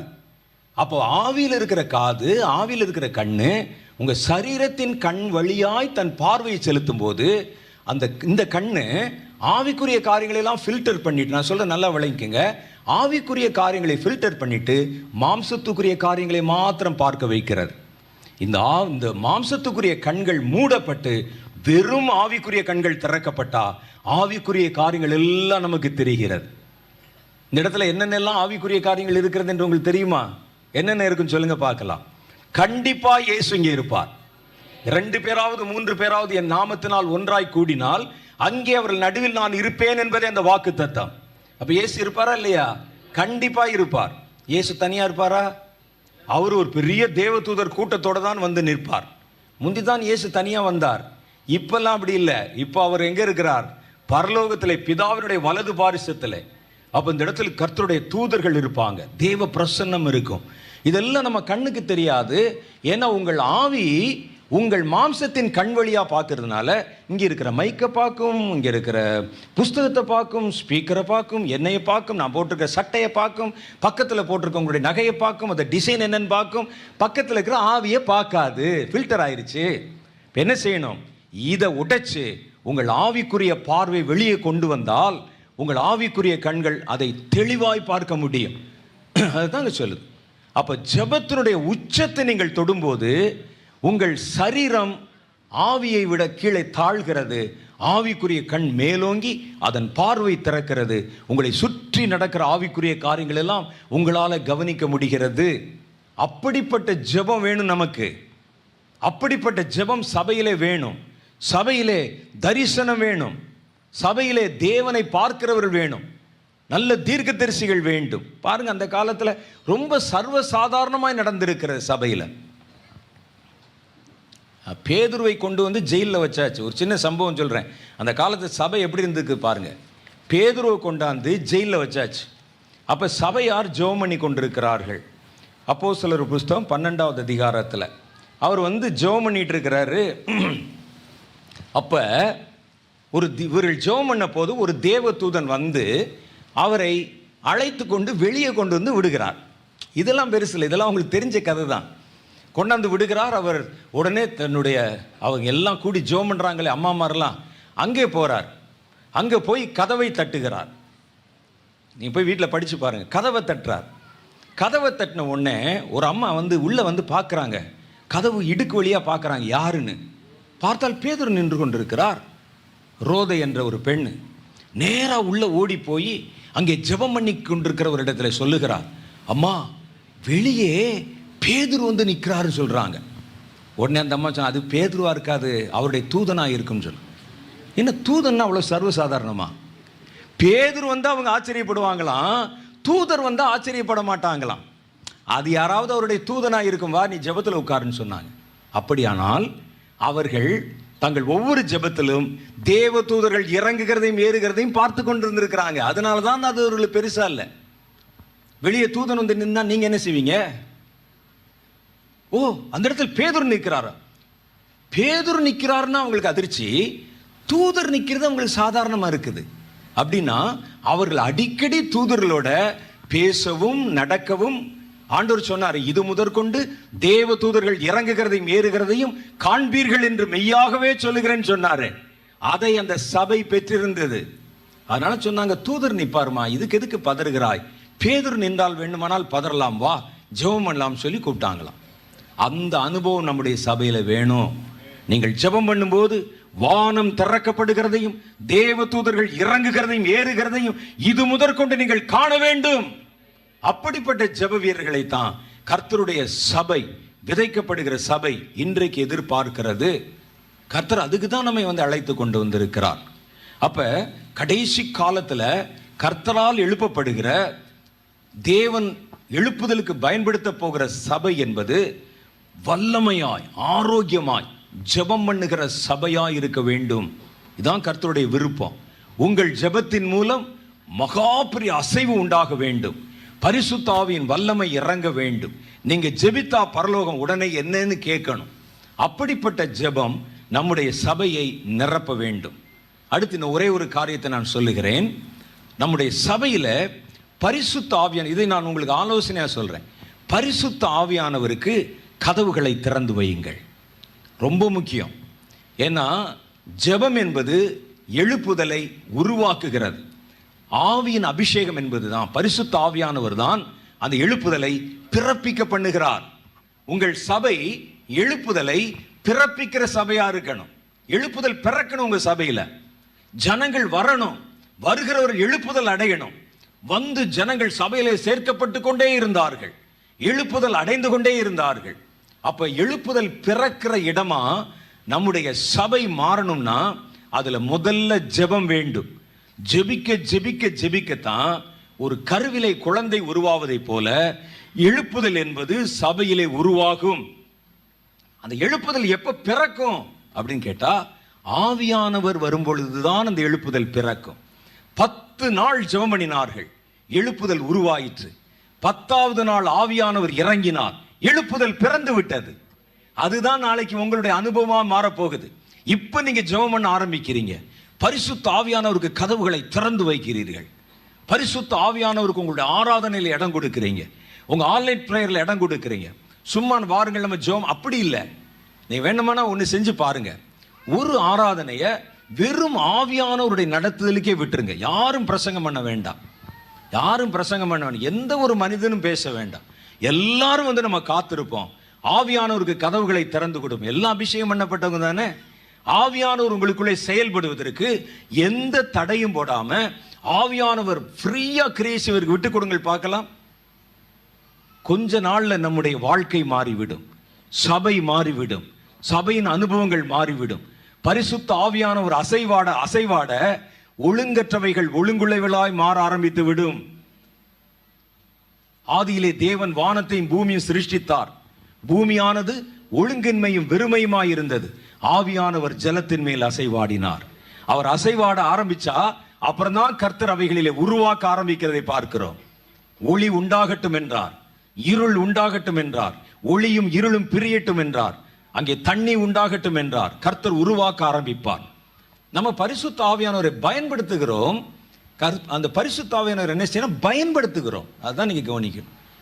சபையில பயன்படுத்துகிறோம், ஊழியத்துல பயன்படுத்துகிறோம். நான் என்ன சொல்றேன்னா, பரிசுத்த ஆவியானவர் பயன்படுத்துவதில்லை, பரிசுத்த ஆவியானவர் உங்களை பயன்படுத்த விடுங்க. நம்ம என்ன செய்யறோம்னா, கொஞ்சம் நேரம் வாருங்கள், பரிசுத்த ஆவியானவர் பயன்படுத்துவோம். நம்ம எல்லாம் ஒரு 5 நிமிஷம் அப்படி அந்நிய பாஷையிலே பேசுவோம். 5வது நிமிஷம் நிறுத்தி விடுவோம். அடுத்து என்ன செய்வோம்? அடுத்த நிகழ்ச்சி ப்ரோக்ராம் இருக்கிறது, வாருங்கள் அங்கே போவோம். அப்போ கொஞ்ச நேரம் துதிப்போம். துதிச்சு முடிச்ச பிறகு இது என்னன்னா, பரிசுத்த ஆவியானவர் நீங்க பயன்படுத்துறீங்க. பரிசுத்த ஆவியானவர் உங்களை பயன்படுத்தணும்னா ஃபுல்லா உங்களை சப்மிட் பண்ணிடணும், முழுசும் காத்திருக்கணும். அவர் பேசட்டும், அவர் என்னை ஏவினால் நான் பேசுவேன். காத்திருந்து பாருங்களேன், உங்க ஊழியம் மாறிவிடும், சபை மாறிவிடும். எந்த மனிதனும் எந்த ப்ரோக்ராம்லாம் போடாதீங்க. ஆவியானவருடைய நிறைவுக்கு காத்திருங்க, ஆவியானுடைய அசைவாடுதலுக்கு காத்திருங்க, ஆவியானுடைய கிரியை காத்திருங்க. யார் மூலம் பேசினாலும் இடம் கொடுங்கள். யார் மூலம் ஆவியானவர் பேசினாலும், ஜெபிக்க சொன்னா ஜெபிங்க, கர்த்தர் பேசினால் அதை கேளுங்க, கர்த்தர் துதிக்க சொன்னா துதியுங்கள். ஏதாவது ஒரு நேரம் ஒரு பிரேயர்ல செய்யுங்கள். நாங்கள் வருஷத்துக்கு ஒரு முறை செய்கிறோம், வருஷத்துக்கு ஒரு முறை. சில ஊழியர்களாக நாங்கள் கூடி 4 மாடியில் 3 நாட்கள் முழு உபவாசத்தில், நாங்கள்லாம் ஊழியர்களாக இருக்கிறனால ஒருத்தருக்கு ஒருத்தர் நாங்கள் பிரசங்கம் பண்ண மாட்டோம். ஏன்னா எங்களுக்கு தெரியும் எதுக்கு ஒருத்தருக்கு ஒருத்தர் பிரசங்கம். நாங்கள் கொஞ்சம் ஊழியர்கள், நான், மோன் சிலாசர் அண்ணன் அவர்கள், இன்னும் சில முக்கியமாக அப்பாத்துறை அண்ணன் இருந்தபோது அவங்க, இன்னும் கொஞ்சம் பேர் மாத்திரம் நாங்கள் கூடி 3 நாள் ஃபாஸ்டிங்கில் எந்த ப்ரோக்ராம் கிடையாது. ஒரு 50 பேர் இருப்போம், எல்லாம் வந்து உட்கார்ந்துருப்போம். உட்கார்ந்து அப்படியே பாடிக்கொண்டு ஜெபித்து கொண்டு ஆவியான நிரம்ப அப்படியே அந்த நேரம் போய்கொண்டிருக்கும் போது கர்த்தர் வெளிப்பட்டு பேச ஆரம்பிப்பார். கிட்டத்தட்ட 11-12 வருஷமா இந்த காரியங்கள் தான். ஏறத்தாழ 2004 இருந்து பாருங்களேன், ஒரு 16 வருஷம் இருக்குமா, 16-17 வருஷமா தொடர்ந்து வருடந்தோறும் நாங்கள் காத்திருக்கிறோம். கர்த்தர் எதெல்லாம் பேசுகிறாரோ அடுத்த வருஷத்திலே ஊழியத்தில் அவைகள் எல்லாம் வெளிப்பட ஆரம்பிக்கிறதை பார்க்கிறோம். ஊழியம் புது பரிமாணத்தை கண்டு அது வேறு விதங்களிலே பயணித்து கொண்டு வருவதை கண்கூடா பார்க்க முடியுது. காரணம் என்னன்னா, பரிசுத்த ஆவியானவரை நாம் பயன்படுத்துவதல்ல. என் ஆராதனைக்கு நான் வந்து பயன்படுத்திக் கொள்ளுகிறேனே அது இல்லை, நான் பாட்டு பாடுறதுக்கு பரிசுத்த ஆவியானவரை பயன்படுத்துறேனே அது இல்லை. பரிசுத்த ஆவியானவர் உங்களை பயன்படுத்துவதற்கு நீங்க விட்டு கொடுக்கணும், முழுசா சப்மிட் பண்ணிடணும். என்னன்னாலும் செஞ்சுக்கங்க ஆண்டவரே, என்னன்னாலும் செஞ்சுக்கங்க. நான் பாடணுமா பாடுகிறேன், பிரசங்கம் பண்ணணுமா பேசுகிறேன். ஆவியானவர் நடத்துங்க. இன்னைக்கு எங்களுக்கு நீர் தான் நடத்துங்க. நாங்க உங்களை பயன்படுத்துற, நீங்க எங்களை பயன்படுத்து. காத்திருந்து பாருங்களேன், சபையில கொஞ்ச நாள்ல உங்களுடைய சபை வேற மாதிரி மறுரூபம் அடைகிறதை பார்ப்பீர்கள். ஆவியானவர் அசைவாட அசைவாட அசைவாட ஒழுங்கின்மையும் வெறுமையுமானதெல்லாம் சீர்படுத்தப்படுகிறதை பார்ப்பீர்கள். ஒன்றுமில்லாமல் இருந்து பல காரியங்கள் புதிதாக உருவாக்கப்படுகிறதை பார்ப்பீர்கள். அப்படிதான் உருவாச்சு, ஒண்ணுமே இல்லை. ஆவியானவர் அசைவாடினார், அசைவாட அசைவாட ஒவ்வொன்றா உருவாக்க ஆரம்பிச்சாங்க. சபையில் புதிய காரியங்கள் உருவாக்கப்படும். அப்போ ஆவியானவருக்கு கதவுகளை திறந்து கொடுங்கள், ஆவியிலே நிறைந்திருங்கள். கர்த்தர் செய்ய நினைத்த காரியம் தடையில்லாமல் நிறைவேறுவதற்கு கர்த்தருக்கு பூரணமாக இடம் கொடுங்க. மற்ற நாட்களில் நம்ம ஆராதனை ஒழுங்குகளை கடைப்பிடியுங்கள். ஆவியானவரை நீங்கள் பயன்படுத்தி கொள்ளுங்கள். ஊழியத்துக்கு பயன்படுத்துங்க, ஜெபத்துக்கு பயன்படுத்துங்க, எல்லாத்துக்கும் பயன்படுத்திக்கங்க. ஆனால் ஏதாவது ஒரு சந்தர்ப்பத்தில் ஆவியானவர் உங்களை முழுவதும் பயன்படுத்துவதற்கு, சபையை பயன்படுத்துவதற்கு, அவர் உலாவுவதற்கு சபையின் கதவுகளை திறந்து வையுங்கள்.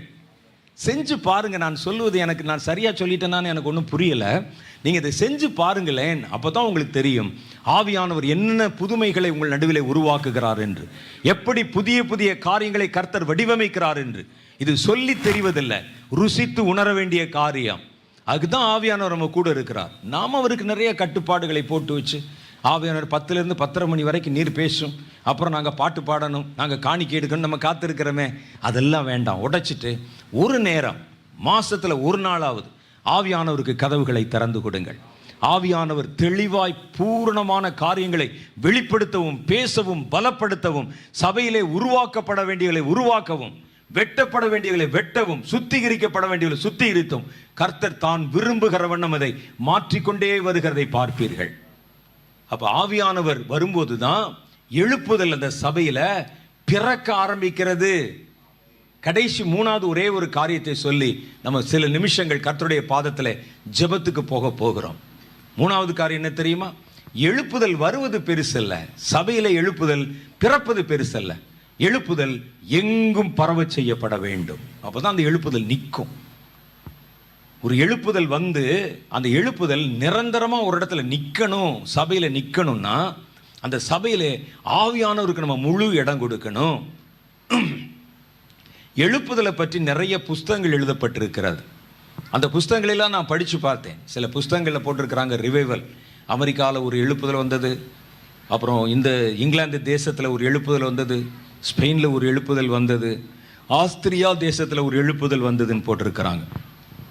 அந்த எழுப்புதலில் ஒரு காரியம் சொல்கிறாங்க. என்ன சொல்கிறாங்கன்னு கேட்டால், ஒரு சின்ன குழுவினர் 10 வருஷம் ஜெபம் பண்ணாங்க. 10 வருஷம் எங்கள் தேசத்தில் எழுப்புதல் வரணும் அப்படின்னு ஜெபம் பண்ணாங்க. 10வது வருஷத்தில் இந்த எழுப்புதல் வந்தது. அந்த எழுப்புதல் காட்டு தீ போல பரவிட்டு 2 வருஷம் அந்த எழுப்புதல் நீடித்தது அப்படின்னு போட்டாங்க. எனக்கு என்ன சந்தேகம், அப்போ 3வது வருஷம் என்னாச்சு? 2 வருஷம் நீடித்தது, 3வது வருஷம் என்னாச்சு?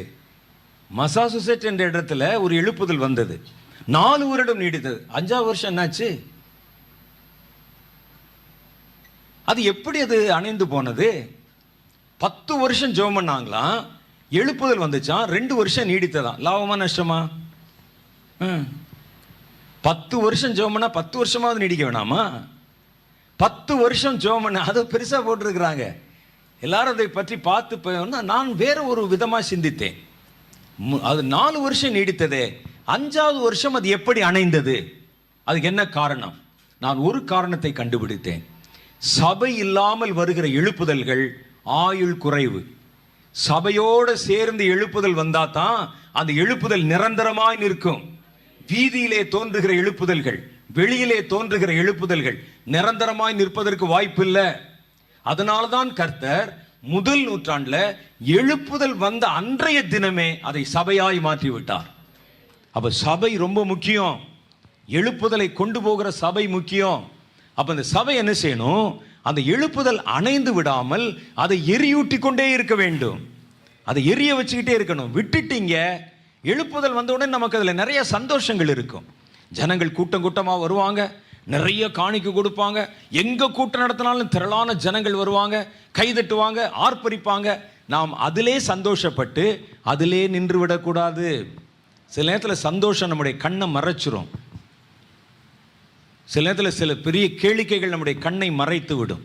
நம்மை விட்டு ஒரு பெரிய காரியம் நழுவுவதை நம்மால் அறிந்து கொள்ள முடியாமல் போய்விடும். உயர்வு வரும்போது தான் ரொம்ப கவனமாக இருக்கணும். ஜனங்கள் வரும்போது தான் ரொம்ப கவனமாக இருக்கணும். இயேசுனுடைய தாயார் கூட பாருங்க, இயேசுனுடைய பெற்றோர் கூட பண்டிகையில் இயேசுவை தொலைத்து விட்டார்கள். நம்ம இது மாதிரி தான் நிறைய பண்டிகைகளில் தான் இயேசு தொலைச்சிடுறோம்.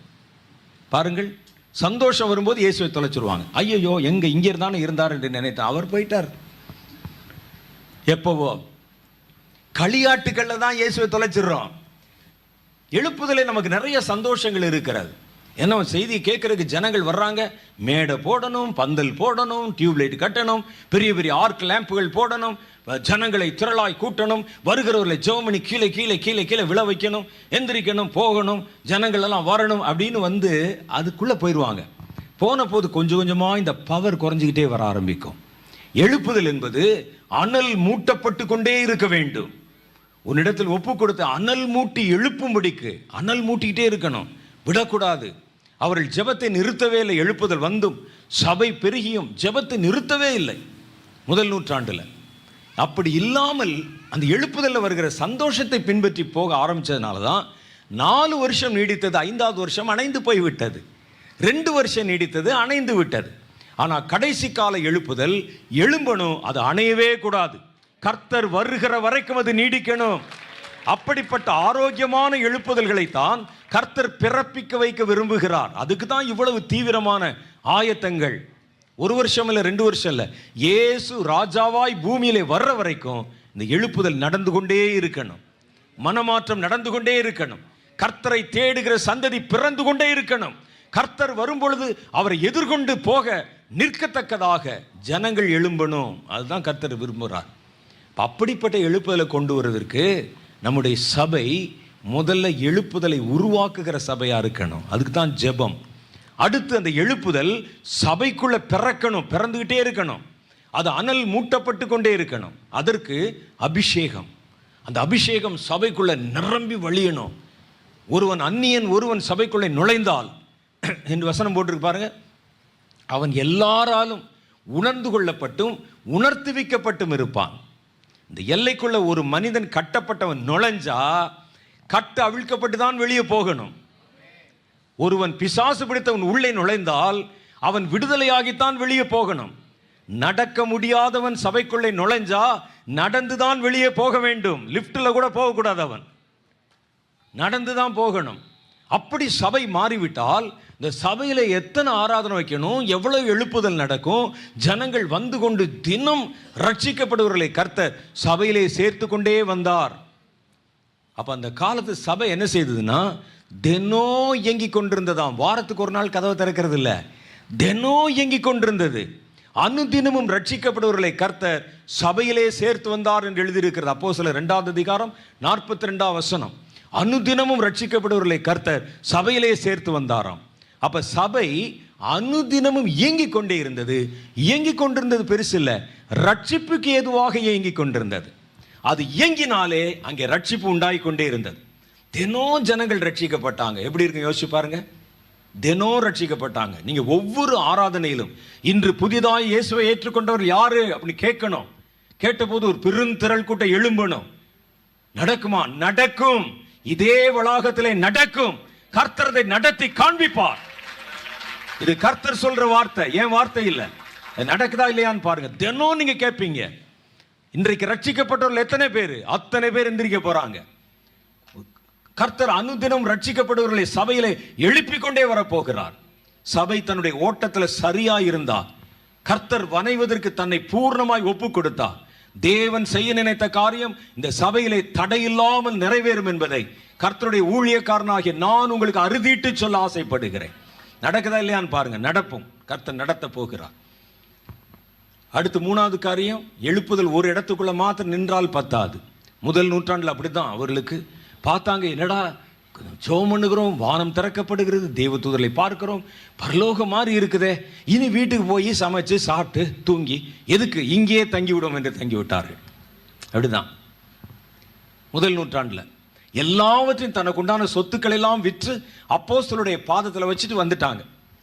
மணி அடிச்சா சாப்பாடு, அப்புறம் ஜெபம், துதி, ஆராதனை, பாட்டு, தரிசனம், தீர்க்க தரிசனம், பரலோகம் மாதிரி அப்படியே பாடிக்கிட்டே இருக்கிறாங்க. கர்த்தர் பார்த்தார், இது சரியில்லையே. இவன் என்ன செய்கிறான், காலையில் ஆனால் மணி அடிக்க வேண்டியது, அப்படியே காலையில் அந்த அதிகாலை ஜெபம், அப்படியே ஒரு கூட்டம் ஜெபம் பண்ணிகிட்டே இருக்கும். இப்போ பேதுரு வந்து பேசுவார், கொஞ்ச நேரத்தில் யோவான் வந்து பேசுவார், அப்புறம் மத்தேயு வந்து பேசுவார், இவர் பேசுவார், அவர் பேசுவார், அப்படி நடந்து கொண்டே இருக்கும். அப்புறம் தீர்க்க தரிசனம் சொல்லுவாங்க. அந்த கால சபை, முதல் நூற்றாண்டு சபை நல்லா இருக்கும். திடீர்னு மணி அடிப்பாங்க, வாங்க எல்லாம் சாப்பிடுவாங்க, பந்தி வாங்க, எல்லாம் பந்திக்கு வருவாங்க. இந்த பேசின அதே அப்போஸ்தலரே வந்து சாம்பார் ஊற்றுவார், காய்கறி எடுத்து வைப்பார், எல்லாம் எடுத்து வைப்பார், சாப்பிடுவாங்க. சாப்பிட்டு முடிச்சோன்னே மறுபடியும் மணி அடிக்கும் போவாங்க, ஜெபம் பண்ணுவாங்க, அப்படியே ஜெபத்திலே காத்திருப்பாங்க.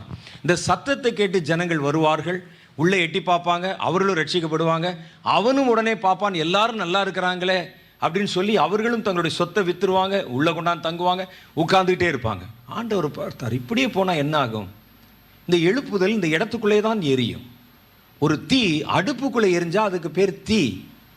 அது வெளியே காட்டில் இருந்தால் தான் அது வனாந்தரத்தில் பற்றி எரிகிற தீ, அதான் எழுப்புதல் தீ. இவன் அடுப்புக்குள்ளே போட்ட தீ மாதிரி உள்ளே உட்கார்ந்துருக்கிறான்னு யோசித்தார். அப்போஸ்தலர் 8வது அதிகாரம் வரும்போது கர்த்தர் பார்த்தார், இந்த சபையை நம்ம இப்படியே விட்டோம்னா சரி வராது. சபையின் மேலே கர்த்தர் உபத்திரவத்தை அனுமதித்தார், சபை உடைத்தார், ஜனங்கள் வெளியே புறப்பட்டு போய் செதறி போயிட்டாங்க. அப்போஸ்தலர்கள் தவிர அங்கிருந்த விசுவாசிகள் எல்லாம் செதறி போயிட்டாங்க. சபைக்கு உபத்திரம் உண்டாயிற்று. 8வது அதிகாரம் சொல்லுகிறது, சிதறி போனவர்கள் எங்கும் திரிந்து சுவிசேஷத்தை பிரசங்கித்திருந்தார்கள். கர்த்தர் அப்படிதான் செய்தார். சிதறி போனாங்க. சிதறி போனவனுக்கு எவ்வளவு இருக்கும் பாருங்க, எவ்வளவு பிரச்சனை இருக்கும். சிதறி போகிறது என்ற வார்த்தையை நீங்க அனுபவபூர்வமாய் பார்த்தா தான் தெரியும். சிதறி போனவனுக்கு நாளைக்கு எங்கிருந்து சாப்பாடு வரும் தெரியாது, எங்க போகிறோம் என்று தெரியாது, நாளைக்கு எங்க தூங்க போகிறோம் தெரியாது. குடும்பம் செதறி போயிடும். பிள்ளை ஒரு பக்கம், மனைவி ஒரு பக்கம், தான் ஒரு பக்கம், தன்னுடைய பிள்ளைகள் ஒவ்வொருவரும் ஒரு திசையில் செதறி போகிறது. அந்த இலங்கையிலிருந்து புலம்பெயர்ந்தவர்களை பார்த்தீங்கன்னா தெரியும் உங்களுக்கு. சிதறி போனவர்கள் பயத்தோடு இருப்பாங்க. ஆனால் இவர்கள் அதை பற்றி பயந்த மாதிரி தெரியலை. சிதறி போனவர்கள் தங்களை குறித்து நினைக்காமல் கர்த்தரை குறித்து நினைத்தார்கள். அதான் அந்த எழுப்புதல், அந்த பவர். அவர்கள் எங்கும் அலைந்து திரிந்து சுவிசேஷத்தை பிரசங்கி தந்தார்கள். சபை உடைஞ்ச போது சுவிசேஷம் பிரசங்கிச்சாங்க. நாம் என்ன செய்கிறோம்? இந்த சபை உடைகிறதுக்கு முன்னாலேயே, கர்த்தர் உடைச்சு சுவிசேஷம் பிரசங்கம் பண்ண வைக்கிறதுக்கு முன்னாலேயே நாம் சுவிசேஷத்தை எங்கிலும் பரவ செய்ய ஆரம்பித்தால் சபையும் உடையாது, கர்த்தருடைய சுவிசேஷம் எழுப்புதலும் எங்கும் பற்றி பரவ ஆரம்பித்து விடும். எங்கும் பரவணும். அது பரவ பரவ பரவ தான் அந்த எழுப்புதல். அப்போ சபைக்கு, எழுப்புதல் கால சபைக்கு 3 கடமை இருக்குது. எழுப்புதலை உருவாக்கணும், எழுப்புதலை பிறப்பிக்கணும், பிறந்த எழுப்புதலை பரவ செய்ய வேண்டும். அது சபையினுடைய மிக முக்கியமான கடமையாக கர்த்தர் அங்கே வைத்திருக்கிறார். சுவிசேஷம் அறிவிக்கப்படும். சுவிசேஷத்தினால் தான் ஜனங்களுக்குள்ளே ரட்சிப்பு உண்டாகும். வேற என்ன சொன்னால் ரட்சிப்பு வராது. அப்போ இந்த சுவிசேஷத்தை பிரசங்கிக்கிறவர்கள் எங்கும் அலைந்து திரிந்து, அதான் எழுப்புதல். அந்த எழுப்புதல் வீரர்கள் அதை சுவிசேஷத்தை பிரசங்கிக்கணும். எந்த ஒரு தேசத்தில் சுவிசேஷம் பிரசங்கிப்பது நிறுத்தப்படுகிறதோ அந்த தேசத்தை இருள் மூடிக்கொள்ளும். நீங்கள் நல்லா பார்க்கலாம். இந்திய தேசத்தில், இந்தியாவில் பாருங்கள், சமீபத்தில் ஒரு கிட்டத்தட்ட ஒரு 20 வருஷமாக நீங்கள் நல்லா யோசிச்சு பார்த்தீங்கன்னா கொஞ்சம் கொஞ்சமாக இருள் தேசத்தை பிடித்து கொண்டே வருவதை உணர முடிகிறது. கொஞ்சம் வயசானவங்ககிட்ட கேளுங்களேன், ஒரு 10 வருஷத்துக்கு முன்னால் இப்படி இல்லை, ஒரு 20 வருஷத்துக்கு முன்னால் இப்படி இல்லை என்பார்கள். சின்ன குழந்தைகள் கூட பாதுகாப்பாக வெளியே போயிட்டு வீட்டுக்கு வர முடியலை. இதெல்லாம் நாங்கள் கேள்விப்பட்டதே இல்லை. 3 வயது சின்ன குழந்தை கற்பழித்து கொலை செய்யப்படுவதை நாங்கள் இதுவரை கேள்விப்பட்டதே கிடையாது. அந்த காலங்களில் தேசம் அப்படி இருளில் மூடப்பட்டு கொண்டே வருகிறத பார்க்குறோம். விலைவாசி உயர்வு, கலவரம், மத கலவரம், சுவிசேஷம் அறிவிக்க முடியல, வாழ்வாதாரம் பாதிக்கப்படுவது, எதிர்காலமே ஒரு இருட்டாக இருக்குது, எங்கே பார்த்தாலும் கொலை கொள்ளை. நான்லாம் சின்ன வயதாக இருக்கும்போது 65, 70 போன்ற வருடங்களில் எல்லாம் ஏதாவது ஒரு கொலை கேஸ் வந்துச்சுன்னா பத்திரிக்கையில் கிட்டத்தட்ட 6 மாதம் அதையே போட்டுக்கிட்டு இருப்பாங்க. ஓடினார், வந்தார், நின்றார், கண்டுபிடித்தார்கள், துரத்தினார், ஜெயிலில் இருக்கிறான்னு போடுவான். இன்றைக்கி அப்படி இல்லை. ஒரு நியூஸ் வந்து அந்த அச்சு காயறதுக்குள்ளே அடுத்த நியூஸ் வந்துடுது. பயங்கரம், எங்கு பார்த்தாலும் பயங்கரம். ஒரு இருள் தேசத்தை மூடிக்கொண்டே வருவதை தெளிவாய் உணர முடிகிறது. சபைகளை மூடிக்கொண்டு வருவதை தெளிவாக உணர முடிகிறது. ஒரு காலத்திலே தங்களுடைய அந்த பிரதிஷ்டையை காத்துக்கொள்ள பிரயாசப்பட்ட சபைகள் பிரதிஷ்டை எல்லாவற்றையும் உடைத்து விட்டு என்ன வேண்டுமானாலும் செய்யலாம் சபைக்குள்ள என்று வருகிற ஒரு இருள் சூழ்ந்த நிலைமையை பார்க்க முடியும். எத்தனை பேரால் உணர முடியும் சொல்லுங்க பார்க்கலாம். நமக்கு நல்லா தெரியுது பார்த்தீங்களா, தேசத்தை ஒரு இருள் மூடிக்கொண்டு வருவது. தேசத்தில் சாதாரண வாழ்க்கையிலிருந்து சபை வாழ்க்கை வரைக்கும் எல்லாவற்றிலும் ஒரு இருள் அப்படியே கண்ணுக்கு தெரியாமல் பற்றி படறி கொண்டே வருவதை பார்க்க முடியுது. காரணம் என்ன தெரியுமா? நீங்கள் நல்லா பாருங்கள், சில வருடங்களாக, ஒரு கிட்டத்தட்ட ஒரு 20-25 வருஷமாக சுவிசேஷ ஊழியங்கள் கொஞ்சம் கொஞ்சமாய் மறைந்து போய் கொண்டிருக்கின்றன தேசத்தில். வேதம் சொல்லுகிறது சுவிசேஷம் என்பது ஒரு ஒளி. சுவிசேஷ ஒளி அவருடைய இருதயத்திலே பிரகாசிக்க கூடாதபடி சாத்தான் அவருடைய கண்களை குருடாக்கினான் என்று எழுதியிருக்கிறது. சுவிசேஷம் என்பது ஒரு லைட். சுவிசேஷம் என்பது ஒரு லைட். லைட்டை அணைச்சிட்டா இருள் தானுங்க. யோசித்து பாருங்கள். ஒரு காலத்தில் சபைகள் ஆராதனை முடிஞ்சோடனே தெருவில் இறங்கி பிரசங்கம் பண்ணுவாங்க, கிராமங்களில் போய் பிரசங்கம் பண்ணுவாங்க, சுவிசேஷர்கள் எங்கும் தெரிந்து பிரசங்கம் பண்ணுவாங்க. இப்போ அதெல்லாம் குறைந்து விட்டது. சபைகள் பெருகி இருக்கிறது, ஊழியர்கள் பெருகி இருக்கிறாங்க. அதில் வித்தியாசமான ஊழியர்கள் ஏராளமாக பெருகி இருக்கிறாங்க. ஆனால் சுவிசேஷம் குறைந்து இருக்கிறது. சுவிசேஷம் அறிவிக்கிறவங்க கூட சுவிசேஷத்தை முழுமையாக சொல்ல தெரிவதில்லை. ஏதோ ஒரு கூட்டம் வருது, அப்படியே போகிறாங்க, எங்கேயோ போகிறாங்க. முன்ன மாதிரி இந்த சுவிசேஷம் அறிவிப்பது நான் ஊழியத்தில் இருக்கிறனால எனக்கு தெரியும்.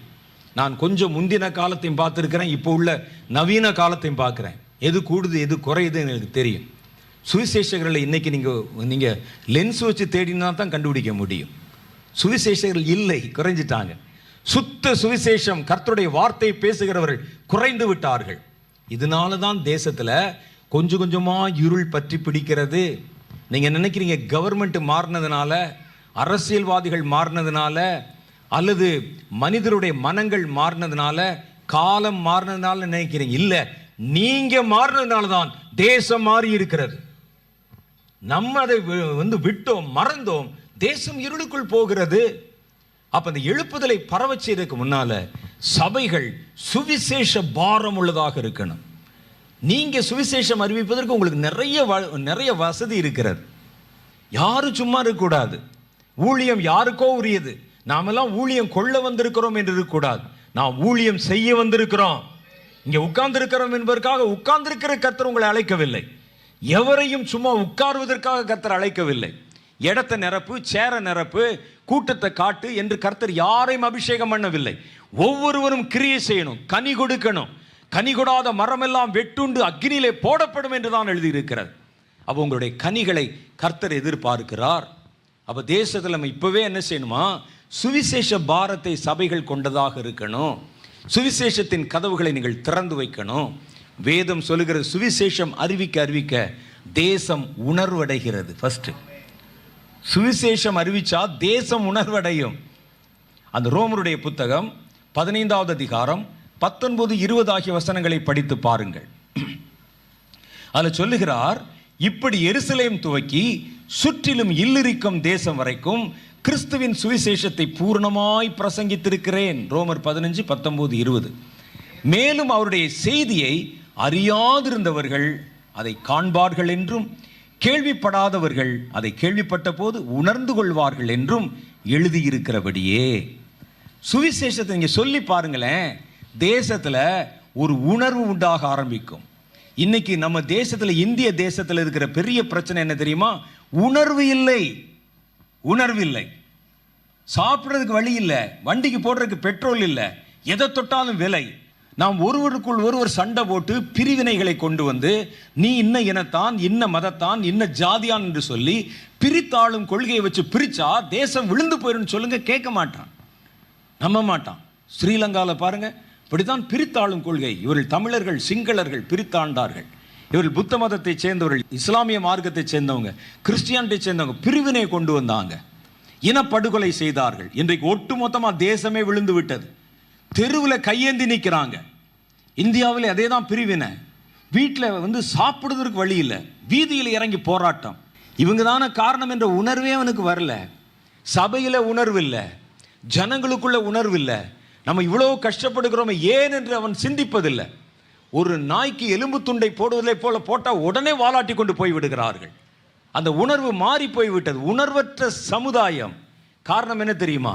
சுவிசேஷத்தின் கதவுகள் அடைக்கப்படும் போது தேசம் உணர்வை இழந்து போய்விடுகிறது. சுவிசேஷம் தான் ஒரு மனிதனுக்குள்ளே நீ மனிதன் என்கிற உணர்வை உண்டு பண்ணுகிறது. நீ கர்த்தருக்கு தூரமாய் நிற்கிறாய் என்கிற உணர்வை உண்டு பண்ணுகிறது. எதிர்காலத்தை குறித்த நம்பிக்கை அது உண்டு பண்ணுகிறது. சுவிசேஷம் அறிவிக்க தேசத்தில் உணர்வு பெருக ஆரம்பிக்கும். நீங்கள் சொல்கிறீங்க, நம்ம எல்லாம் மைனாரிட்டி தானுங்க. நம்ம மைனாரிட்டி. நம்ம கொண்டு போய் ஒரு 10 பேருக்கு சுவிசேஷம் சொல்கிறதுனால தேசமே மாறிடுமா என்று நீங்கள் கேட்கலாம். நம்மலாம் மைனாரிட்டி தானே என்று நீங்கள் கேட்கலாம். இங்கே நம்ம இவ்வளோ மனிதர்கள் இருக்கிறோம், இவ்வளோ பொருள் இருக்கிற, ஆனால் லைட்டு பாருங்கள் கொஞ்சம் தான் இருக்கும் மேலே. அது இவ்வளோ இடத்தையும் பிரகாசமாய் மாற்றி விடுகிறது. ஒரு பெரிய கப்பல் இருக்கும், கப்பல். அந்த கப்பலை திருப்புறதுக்கு ஒரு சின்ன ஸ்டீரிங் வீல் வச்சுருப்பான், சுக்கான் என்று பெயர் தமிழில். படகை திருப்பது பெரிய கப்பல் இருக்கும், சின்ன ஸ்டேரிங் வீல். அந்த ஸ்டேரிங் வீலை திருப்பிட்டா முழு கப்பலுமே திரும்பிவிடும். கர்த்தர் ஒவ்வொரு தேசத்திலும் தம்முடைய ஜனங்களைத்தான் ஸ்டீரிங் வீலாக வைத்திருக்கிறார் என்பதை நீங்கள் புரிந்து கொள்ள வேண்டும். நீங்க திரும்பினா தேசம் திரும்பும். நீ பேசாம இருந்தா தேசம் நீ வலது பக்கம் திரும்பினா தேசம் வலது பக்கம் திரும்பும். நீ இடது பக்கம் திரும்பினா தேசம் திரும்பும். நம்ம என்னைக்கா யோசிச்சு பார்த்துட்டு இவ்வளோ பெரிய கண்டெய்னரை இந்த சக்கரம் திருப்பு தான். அவர் சொல்லுவார், நாங்கள் எப்படி நம்புறதுன்னு யாராவது கேட்டிருக்கோமா? ஒரு சொல்லுகிறார், எப்படிங்க இவ்வளோ பெரிய வண்டியை திருப்புறீங்க, நாங்கள் தள்ளி தள்ளி பார்த்தா திருப்பல முடியலையே. புதுசாக ஒரு ஆள் வந்து கேட்குறான். உடனே அவர் சொல்லுகிறார், இந்த இருக்கு பாருங்கப்பா அந்த சக்கரம், இந்த சக்கரத்தை திருப்பினா அந்த வண்டி திரும்பும். அது எப்படி என்னைக்காவது கேட்டிருக்கோமா? கேட்டதில்லை. இல்லை, அதே மாதிரி தான் இதுவும் இப்படித்தான்.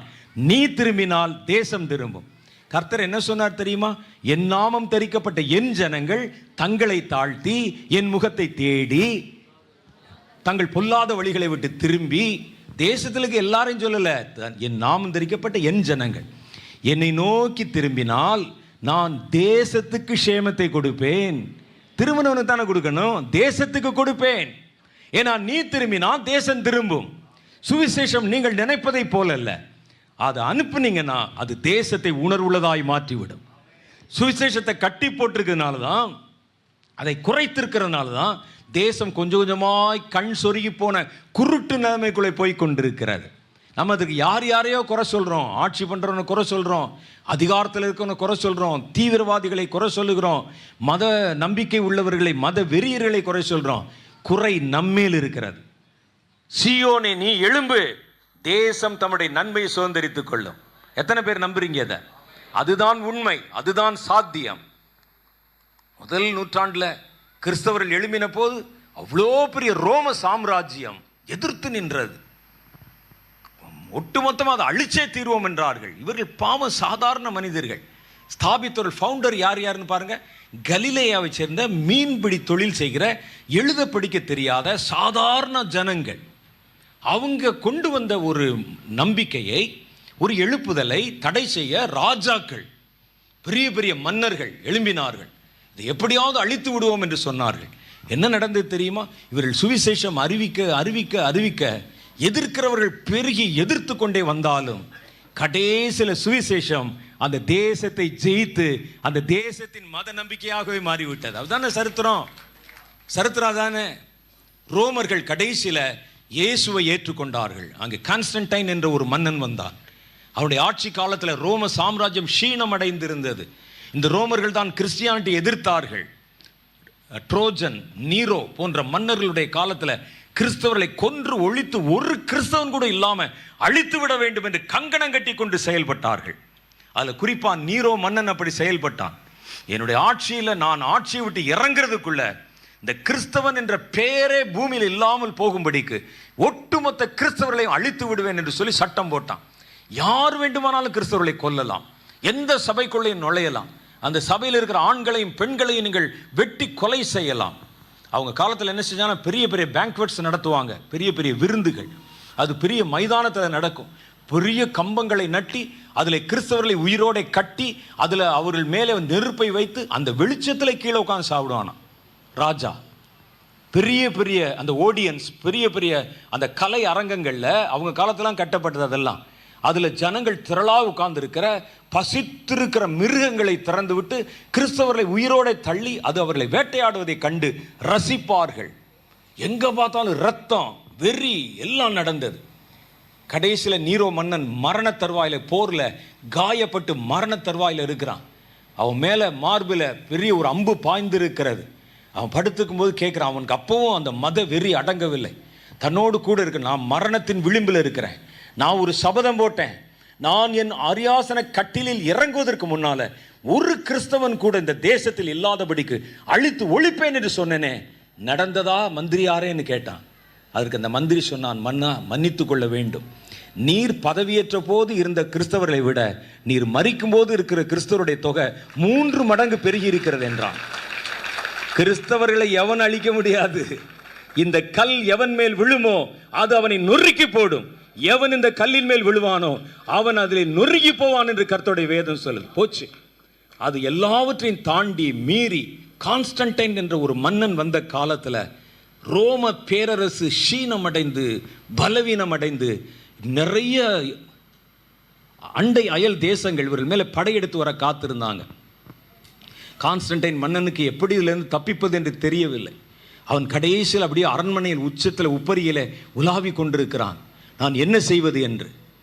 இவ்வளவு படைகள் பக்கத்து தேசங்கள் எல்லாம் வந்தா ரோம பேரரசே இல்லாமல் போய்விடுமே என்று வானத்தில் இரவு நேரத்தில் ஒரு சிலுவை அடையாளத்தை பார்த்தான். அதில் அவன் கண்ணுக்கு தெரிந்ததான், எழுதியிருக்க புஸ்தகத்தை. அதை பார்த்த பொழுது அவனுக்கு இது கிறிஸ்தவர்கள் ஆராதிக்கிற தேவனுடைய சின்னம் அல்லவா என்று சொல்லி கிறிஸ்தவர்களை அழைத்து வந்தான். அவர்களுடைய கொடிகளில் எல்லாம் சிலுவை சின்னத்தை அணிந்து கொண்டு போருக்கு போனாங்க. யாரும் எதிர்பாராத விதத்தில் கான்ஸ்டன்டைன் மன்னன் ஜெயித்து விட்டான். உடனே அவன் ஒரு அறிக்கை செய்தான், இந்த தேசம் முழுவதும் இனி கிறிஸ்தவ மதத்தை தான் ஏற்றுக்கொள்ள வேண்டும் என்று. அதுக்கு பிறகு அது வேற வேற மாதிரி மாறிச்சு, அது சரித்திரம். ஆனால் நீங்கள் நல்லா பார்க்கணும், கிறிஸ்தவம் அந்த இடத்தில் ஜெயித்தது. தேவனுடைய பிள்ளைகள் ராஜ்யத்தை கடந்து ராஜாக்களை கடந்து அது தேசம் அந்த கர்த்தருடைய வார்த்தை ஜெயித்து பலத்து மேற்கொண்டது. அதைத்தான் நீங்க பார்க்கணும். அதே மாதிரி இரத்த மேரி, பிளட்டி மேரி என்று சொல்லுவார்கள். இங்கிலாந்து தேசத்தில் கிறிஸ்தவர்களை கொலை செய்தாள். கடைசியில் அந்த தேசத்தை எந்த தேசம் கர்த்தருடைய வேதத்துக்கு எதிராக கிரியை செய்ததோ அந்த தேசத்தில் இந்த ராஜாவையே கர்த்தருடைய வேதத்தை எழுத வைத்தது. இதுதான் கர்த்தருடைய வேதம், சுவிசேஷம். எல்லாவற்றையும் பலத்து மேற்கொண்டு கடைசியில் ஜெயித்து நிற்கும். அதுதான் கர்த்தருடைய வேதம். ஆகவே நீங்கள் சுவிசேஷத்தை குறித்து வெட்கப்படக்கூடாது. அதை நம்ம சொல்ல ஆரம்பித்த உடனே தேசம் உணர்வடைய ஆரம்பிக்கும். மரித்து போன தேசம், உணர்வில்லாத தேசம் அந்த காரியங்களை உணர்ந்து கொள்ள ஆரம்பிப்பார்கள். நம்ம நிறுத்தக்கூடாது. நம்ம எல்லாம் சொல்லி யார் கேட்க போறா, சுவிசேஷம் சொன்னால் எப்படி கேட்பான் அப்படின்னு சொல்லி நீங்கள் நினைக்கக்கூடாது. ரெண்டாவது காரியம் பாருங்க, சுவிசேஷம் ஜனங்களை குணமாக்குகிறது. மத்தேயு சுவிசேஷம் 4:23 பார்க்கிறோம், இயேசு சுவிசேஷம் அறிவித்து கலிலேயா எங்கும் சுற்றி திரிந்து ஜெப ஆலயத்தில் உபதேசித்து ராஜ்யத்தின் சுவிசேஷத்தை பிரசங்கித்து ஜனங்களுக்கு உண்டாயிருந்த சகல நோய்களையும் குணமாக்கினார். அப்போ சுவிசேஷம் ஹீல் பண்ணும், நோய்களை மாத்திரமல்ல. எரேமியா 3:22 சொல்லுகிறது, சீர்கெட்ட பிள்ளைகளே திரும்புங்கள், உங்கள் சீர்கேடுகளை குணமாக்குவேன் என்றார். இதோ உம்மிடத்தில் வருகிறோம், நீரே தேவனாகிய கர்த்தர். சுவிசேஷத்தை அறிவிச்சு பாருங்க. ஜனங்களுடைய சரீரத்தை மாத்திரமல்ல, சமுதாயத்தை அது குணமாக்கும், சபையை குணமாக்கும், குடும்பத்தை குணமாக்கும், சீர்கெட்டு போன சீர்கேடுகளை குணமாக்கும். தேசம் தன்னுடைய பழைய சீருக்கு திரும்பும். இதுதான் வேதம் சொல்லுது. கடைசி ஒரே ஒரு காரியத்தை சொல்லி முடிக்கிறேன். வேதம் சொல்லுகிற சுவிசேஷம்னா நாங்கள் சும்மா ஏதோ நம்ம சொல்றது போறது, இயேசு வந்தார் பிறந்தார் சொல்றது நீங்க நினைக்கிறீங்க. சுவிசேஷம் என்ன செய்யும் தெரியுமா? ஜனங்களை குணமாக்கும், சத்துருவை சங்கரிக்கும். நீங்க சுவிசேஷம் அறிவிச்சு பாருங்க, சத்துருக்கள் மடங்கடிக்கப்பட்டு போய்விடுவார்கள். அது எப்படிங்க? சுவிசேஷம் அறிவிச்சா எப்படி சத்துருக்கள் மடங்கடிப்பாங்க? எப்படி சத்துருக்கள் காணாமல் போய்விடுவார்கள்? வேதத்தில் ஒரு வசனத்தை நான் உங்களுக்கு சொல்லுகிறேன், நீங்கள் அந்த வசனத்தை வாசிச்சு பாருங்க. இந்த நாகூம் தீர்க்கதரிசியின் புஸ்தகம், நாகூமின் புஸ்தகம் 1வது அதிகாரம், அதில் 15வது வசனம் சொல்லுகிறது. நாகூம் 1:15. இருங்க நானே வாசிக்கிறேன். இதோ சமாதானத்தை கூறுகிற சுவிசேஷகனுடைய கால்கள் மலைகள் மேல் வருகிறது. நல்லா கவனிங்க, சமாதானத்தை சொல்லுகிற சுவிசேஷகனின் கால்கள் மலைகளின் மேல் வருகிறது. யூதாவே, இனி நீ உன் பண்டிகைகளை ஆசரி, உன் பொருத்தனைகளை செலுத்து. துஷ்டன் இனி உன் வழியாய் கடந்து வருவதும் இல்லை, அவன் முழுவதும் சங்கரிக்கப்பட்டான் என்று சொல்லுகிறது. இந்த சொல்லப்பட்ட காலம் எப்படிப்பட்ட காலம் தெரியுமா? எதிரிகள் பெருகி இருந்த காலம். யூதர்கள், இஸ்ரவேலர்கள் தங்கள் பண்டிகைகளை கூட ஆசரிக்க முடியாத காலம். இப்போ நம்ம இருக்கிற மாதிரியே காலம்தான். சத்தம் போட்டு கர்த்தரை துதிக்கூடாது, பவனி வரக்கூடாது, கிறிஸ்மஸ் பாட்டு பாடக்கூடாது, கேரல் போகக்கூடாது, பண்டிகைகள் எல்லாம் உள்ள ரகசியமாய் வைத்துக் கொள்ள வேண்டும். இப்போ ஒரு ஊழியக்காரர் சொல்லியிருக்கிறாங்க, நாங்கள் விபிஎஸ் நடத்தினா வேறு மத பிள்ளைகள் எல்லாம் தயவுசெய்து வர வேண்டாம், நாங்கள் வர வேண்டாம் என்று யாரும் வர வேண்டாம்னு சொல்லி நாங்களே சொல்லிவிடுவோம். பயம். ஏன்னா வேறு மதத்தை சேர்ந்த பிள்ளைகள் விபிஎஸ்க்கு வந்துட்டா உடனே இந்த மத தீவிரவாதிகள் எப்படி எங்கள் பிள்ளைகளுக்கு மிட்டாய் கொடுத்து மதம் மாற்றுகிறாய், மிட்டாய் கொடுத்து மதம் மாற்றணும் என்னையாது, மிட்டாய் கொடுத்து மதம் மாற்றுகிறோம். இதெல்லாம் சும்மா ஜனங்களை மிரட்டுவது. கட்டாய மத மாற்றம். நீ சொல்லுங்க, கட்டாய மத மாற்றம் நம்ம பண்ண முடியுமா? நம்ம என்ன கழுத்தில் கத்தி வச்சு மனம் திரும்புறியா இல்லையான்னு கேட்டோம். ஞானஸ்நானம் வாங்குறியா ஒரே போடவான்னு கேட்டோம் என்னைக்காவது? எந்த பாஸ்டர் கேட்க முடியுமா? அப்படி பணம் கொடுத்து, எந்த பாஸ்டர்கிட்ட பணம் இருக்க கொண்டு பணம் கொடுத்து ஒருவனை மாற்றி அப்படி நம்ம கொண்டு வந்து சபையில் உட்கார வச்சு என்ன செய்ய போகிறோம்? இதெல்லாம் சும்மா ஜனங்கள் மேலே கொளுத்தி போடுகிற வேலை. அதனால இப்போ பாருங்கள், சத்தம் கேட்கக்கூடாது. நீங்கள் சர்ச்சை வச்சுருக்கீங்களா, வெளியெல்லாம் மைக் வைக்கக்கூடாது. சரிங்க, அதே மாதிரி ஒரு காலம் அங்கே இருந்தது. பண்டிகை கொண்டாட முடியாது, துஷ்டர்கள் வந்து விடுவார்கள். கொஞ்சம் கொண்டாட ஆரம்பித்தா கையில் காசு இருக்காகன்னு திருடர்கள் கொள்ளையடித்து போய்விடுவார்கள். அவருடைய பொருத்தனை செலுத்த முடியாது, காசு எடுத்துகிட்டு கோயிலுக்கு போக முடியாது. திருடர்கள் பயந்து நடுங்கி தங்கள் பண்டிகைகளை கூட ஆசரிக்க முடியாது இருந்த ஒரு காலம். அப்போ கர்த்தர் சொல்லுகிறார், உன்னுடைய இடுக்கத்தின் நாட்களை நான் பார்த்தேன், துஷ்டருடைய கை மேலோங்கி இருக்கிறதை பார்த்தேன், உன்னை விடுவிக்கும்படி இதோ சமாதானத்தை கூறுகிற சுவிசேஷனுடைய பாதத்தை மலைகளின் மேல் கொண்டு வந்து நிறுத்துகிறேன். மலையின் மேல சுவிசேஷனுடைய பாதம் வந்த உடனே இனி துஷ்டன் உன் நடுவில் இருக்க மாட்டான். பார்த்தீங்களா? அப்ப துஷ்டர்கள் நமக்கு எதிராக வருகிறவர்கள், கர்த்தருக்கு விரோதமான காரியத்தை செய்கிறவர்கள், அவர்களை ஜெயிப்பதற்கு கர்த்தர் சுவிசேஷத்தையும் சுவிசேஷகனையும் பயன்படுத்துகிறார். சுவிசேஷன் வந்துட்டான், இனி நீ தைரியமாயிரு. உன்னை மிரட்டின அச்சுறுத்தின சத்துரு அங்கே இல்லை என்று கர்த்தர் சொல்லுகிறார். அப்ப சுவிசேஷம் எத்தனை பவர்ஃபுல், எத்தனை வல்லமையுடையது என்று யோசிச்சு பார்க்கணும். ஆகவே சுவிசேஷத்தை அறிவிக்கும்படி உங்கள் வாசல்களை திறந்து வையுங்கள்.